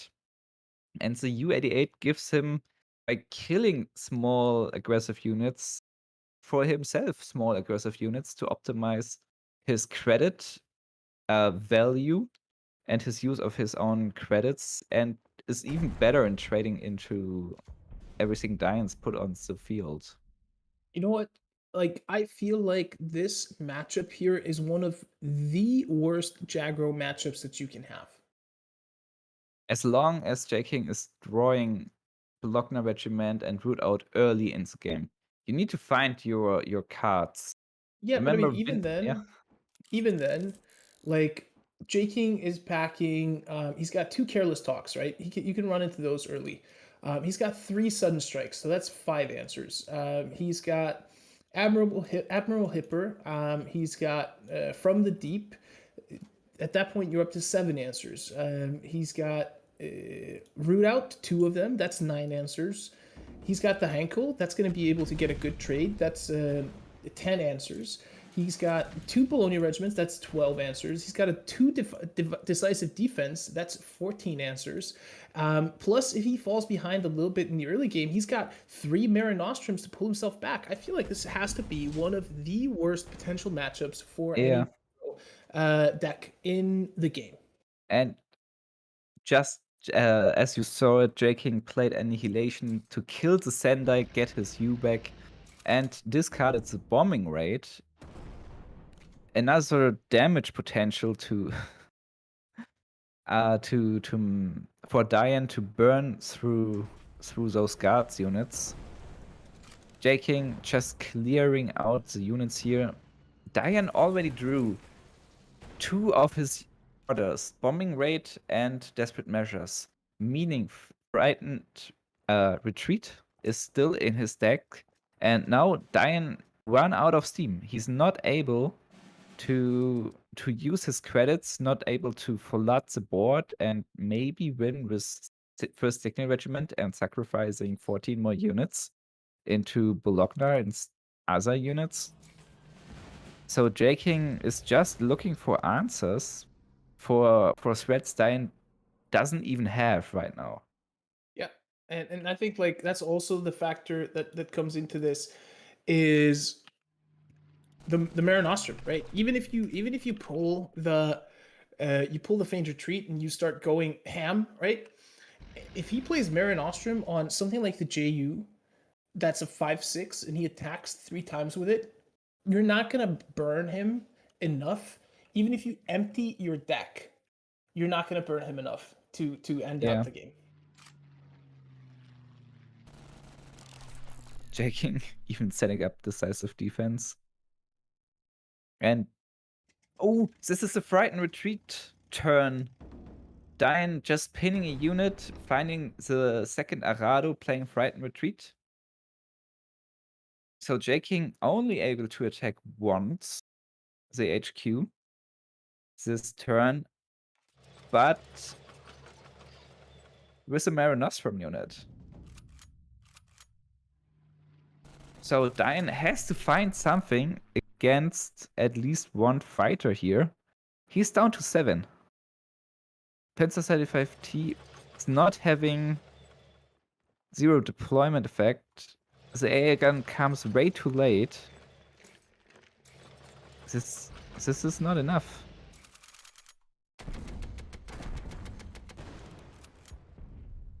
J-King is free to destroy the HQ. Yep. That's it. That's going to be it. I mean, I will not back off this statement. I think this has to be the worst matchup you can have as Jagro, and I'm not even sure if it's much better in the Soviet self-damage matchup, right? I feel like J-King having this deck left available, I would rather him have the credit denial deck. Just straight up, right? Like, we saw how Jagro can beat credit denial earlier in this series. I would rather he have that deck available than this deck, because I feel like Italy just crushes Jagro, right? And just the addition of the Mare Nostrum onto these high attack units, it doesn't matter if you have a signal regiment out and you're dropping all of your burn units, you're not going to have enough credits to burn them fast enough, because they're going to be going, oh, let me just heal back 6 HP that turn, right? Let me just heal that back and trade out one of your units. Let me just throw out a root out and get rid of your board. It's just so difficult to deal with. But, I mean, excellently played for J-King. He brought seemingly the perfect lineup. I would have loved to have seen Dion recognize the way to stop lethal in the Soviet self-damage mirror matchup, because I would have wanted to see how that game played out if he had stopped that, because I definitely think there were potential answers in the deck there for Dion that could have potentially delayed the game enough for Fatigue to take out J-King. That could have put us in a slightly different mindset going into that final series. He might have been able to get a Jagro matchup into the Soviet self-damage matchup instead of this deck. So I think that was potentially the tipping point of the series. Yeah, I agree. But, well, congratulations to J-King. He is really on fire right now, looking at the World Championship, maybe just warming himself up. It was a nice payback for him after getting beaten by Dion's OTK decks in January OCC, now taking the win in the final against Dion. So both players are very successful right now, and we can expect more of them. Yeah, absolutely. I'm looking forward to seeing both of these players and how they progress through going towards the World Championship. I'm really looking forward to the World Championship. I think we always see, I mean, I'm expecting that in the future we're going to see the meta slow down even further. So I think the World Championship is going to be a hoot, right? But that was it for the final series here between J-King and Dion. To close this show out, let me throw it over to myself and Christo over on the host desk there. Missed you, Ollie. I feel like normally throughout these broadcasts, I see you in between every series, every game, but you know, I had to wait patiently till the end to get a chance to hang out with you. But what a day of cards we've had so far. We talked about it in the war room that we had some really interesting decks, some really interesting matchups, and I feel like it delivered, but maybe not exactly in the way we had expected it to. No, not really. I mean, I was expecting more from Vinnie's USA deck personally, right? I mean, I was expecting it to play the way it played in the series against TB when he played up against Dion, right? And it almost felt like, in the same way that you know, Germany-Italy matchup feels overpowering against Jagro, it almost felt like that should have been the way it plays every single time. But we did see exactly what I talked about in the pregame show. There's always that potential of just not finding the cards you need to deal with a board. That happened to Vinnie in that series, and unfortunately, you know, that led to him dropping down into the third place match, where he then found success with those decks. TB, you know, he was one card away from making that OTK deck work twice, right? Just got pretty unlucky there. Didn't recognize the lethal setup there for J-King. I think, you know, had he recognized that and played the Scorched Earth, J-King wouldn't have been able to blitz that Type 97 across the field, deliver the damage that he needed. So there were these like tiny moments of, I would say, like, more informed play rather than like I'm playing up against a blank deck, right? I feel like we just, there was these tiny moments of situational recognition. I'm in a tournament, I have their deck list in front of me, I could have had it printed out, I could be crossing out the stuff, I could be seeing, okay, why is he dropping a Shinodo there and leaving it in the support line when he had credits to blitz it up? Like, surely he's setting up something, maybe I should stop that now. But the allure of that OTK, right? You want to find it, right? You want to go, I don't care what he's doing, because if I find my stuff, I'm able to finish the game. So yeah, not really working out as we kind of thought it would, but interesting decks nonetheless. And a reminder to everyone watching, !decks in chat gives you access to all of these deck lists if you want to try some of them out yourselves. Absolutely. Plus, we had the breakdown of them during the War Room, so if you want a bit more insight into how to play them, you can get some details with our on-demand content. When I was speaking with Spooz after J King's first series taken on TB, I was mentioning that it felt like, as you had mentioned, the card variants, right? It felt like J King just always had the cards that he needed going into the right situation. And Spooz went ahead and corrected me and basically said, well, wait a second, that is true, except you've got the right lists, you've got the right prep, you know what you're playing against, and then you can make the right decision. So it makes it feel really easy, but it's not necessarily the case. There's a lot of work that goes into it to make an event like this seem so smooth from J King's side of things. And I think you touched on it a bit at the end of your analysis with Darkness, where, J King just brought the right decks for this type of meta in this type of tournament. And I think it just goes to show the caliber of player he is. Yeah, I think absolutely. And I mean, luck comes to those that prepare, right? Like, luck is just how much of a chance do you have to be successful, right? And like over time you will find success. And I think J King does that, among the best in the game, is setting himself up for potential success in the decks that he brings and in the lists and decks that he crafts. That's not to say that these other players aren't doing it to a large extent, but I feel like it's also the fact that J King takes slightly weird lines sometimes of play, right? Like we saw it in the Jagro match, right? Where like once he had that Shiden in hand, he stopped playing for the traditional win condition of Jagro, which is like, let me get some units on the board and flood the board, and he started setting up the lethal for that. He even had a backup lethal set up in case that was answered. So he just recognizes, I'm 3 turns away from winning the game. Let me just set that up. And then he also understands that, like, okay, maybe 20% or 30% of the cards that I have left in the deck are going to enable that lethal. So let me make that my primary strategy and set up a backup fallback strategy if I draw the other, 30% of my deck, which means that 50% of the cards in his deck all of a sudden are amazing top decks, right? Because he chose that line of play. So it's definitely not just luck based, but it's definitely, I would definitely say that like those that prepare well seem more lucky in the context of card games. So I think we see that all the time. Sometimes it doesn't fall in that person's favor. They don't get the tools they need to set up those strategies, but most of the time you have the tools, you have access to the tools, but recognizing how you should use card A on turn 2 to set up card C or F on turn 8 is like, that's the preparation that we're talking about, right? Exactly. It's like you said, right? I've got my strategy A and my strategy B, which means 50% of my deck are outs for me to win this game. And that makes him seem, oh, look at that lucky top deck. Well, when you put the odds in your favor, it definitely feels a bit luckier, but at the end of the day, it's just proper preparation. And somebody like J King, who's been playing forever, you've got more reps, you've been in more scenarios, you've been in more situations, you know how to identify them, you know how to prepare for them, and you know how to win from a variety of different positions. And I think that just goes to show the caliber of player J King is, not taking anything away from the other 3, but just experience sometimes really allows you to take that next step to that next level. Yeah, and I mean, we saw no mistakes, like muscle memory mistakes either from J King, right? Like we saw that from Dion, right? Dion used the Observer Core to drop the Daylight Bombing when he was just about to play the Daylight Bombing and ended up floating a credit, right? That Observer Core could have potentially dropped something else in cost that would have allowed him to do something else sooner.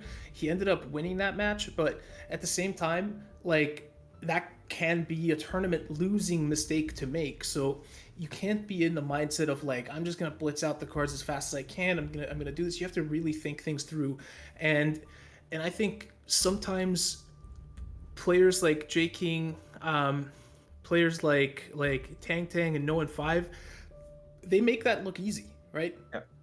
They do it in such a short time that you're just like, oh man, he's just playing like he's playing on ladder and he got super lucky on what he drew. But if you actually go and talk to them afterwards and you ask them to explain, hey, what was the thought process behind that? They'll give you like a bachelor's degree essay, right? Like it's like, here's a 60-page reasoning as to why I played that on turn 4, right? And I think that's just huge and speaks to the testament of these players and speaks to the depth of skill that has been developed within the cards competitive ecosystem. I think, you know, for a while we were talking about how as the game grows and you get more experienced card gamers coming into the game, they're going to give these, you know, cards veterans a run for their money through just their general knowledge and experience around card games. I think that's becoming less and less likely because of the optimizations that these veteran players have been able to find on how they play and what lines they take. And you know, for a long period, we talked about like tempo wasn't being utilized enough. Tempo is being utilized so well now, right? Like, yeah. And coming into the World Championship, you know, I was just talking about it with Darkness. I think we're going to see the meta slow down a little bit, right? Because people don't want to take the chances that you have to take with these aggro decks. Yeah. I think just today we saw Jagro run out of steam twice. So we're going to see that shift into a more control-oriented meta. And that's going to take place, I think, over September, October, November. And then when we hit December, we're going to be back into that kind of, I want to bring a deck that I feel like if I pilot correctly, I have an 80% win rate on, right? Not that I can win 12 games or 14 games in an hour and lose 3. It's going to be just like, I understand that even if it takes a little bit longer time, I want that higher win rate percentage on this deck rather than the efficiency of grinding the ladder with it. So it's going to be very interesting to see how all of these, I want to say like newer, right? But they're not new. They're just newer to the competitive scene. How those players adapt to that. And I think, you know, players like Vinnie and TB273 are great in that situation because they're able to sit down and really think, okay, you know, now I kind of have a better understanding and grasp of the pace that my opponents are going to be setting. Let me tack out the deck into what I need to win. So super excited for what's to come over the next few months. And that's what I love about, and I mentioned this a little bit beforehand, that's what I love about these types of players who have the skills to really look at the meta and figure out, how am I going to counter this? What am I going to bring that's really going to allow me to get to that 80% win rate? Because I understand how my opponent's going to play. I understand what they're likely going to bring. And I'm able to craft something that's going to allow me to sidestep that and really give me a good shot. So I think, to your point, as we get closer to that World Championships, as we get closer to the end of the year, you're going to see some of those really strong deck builders probably come out of the woodwork a little bit more, where maybe that first half of the year, some really good pilots are able to take home some tournament wins.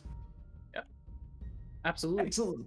So we got a wonderful day. Let's bring up the final bracket here, where we've got everything put into place.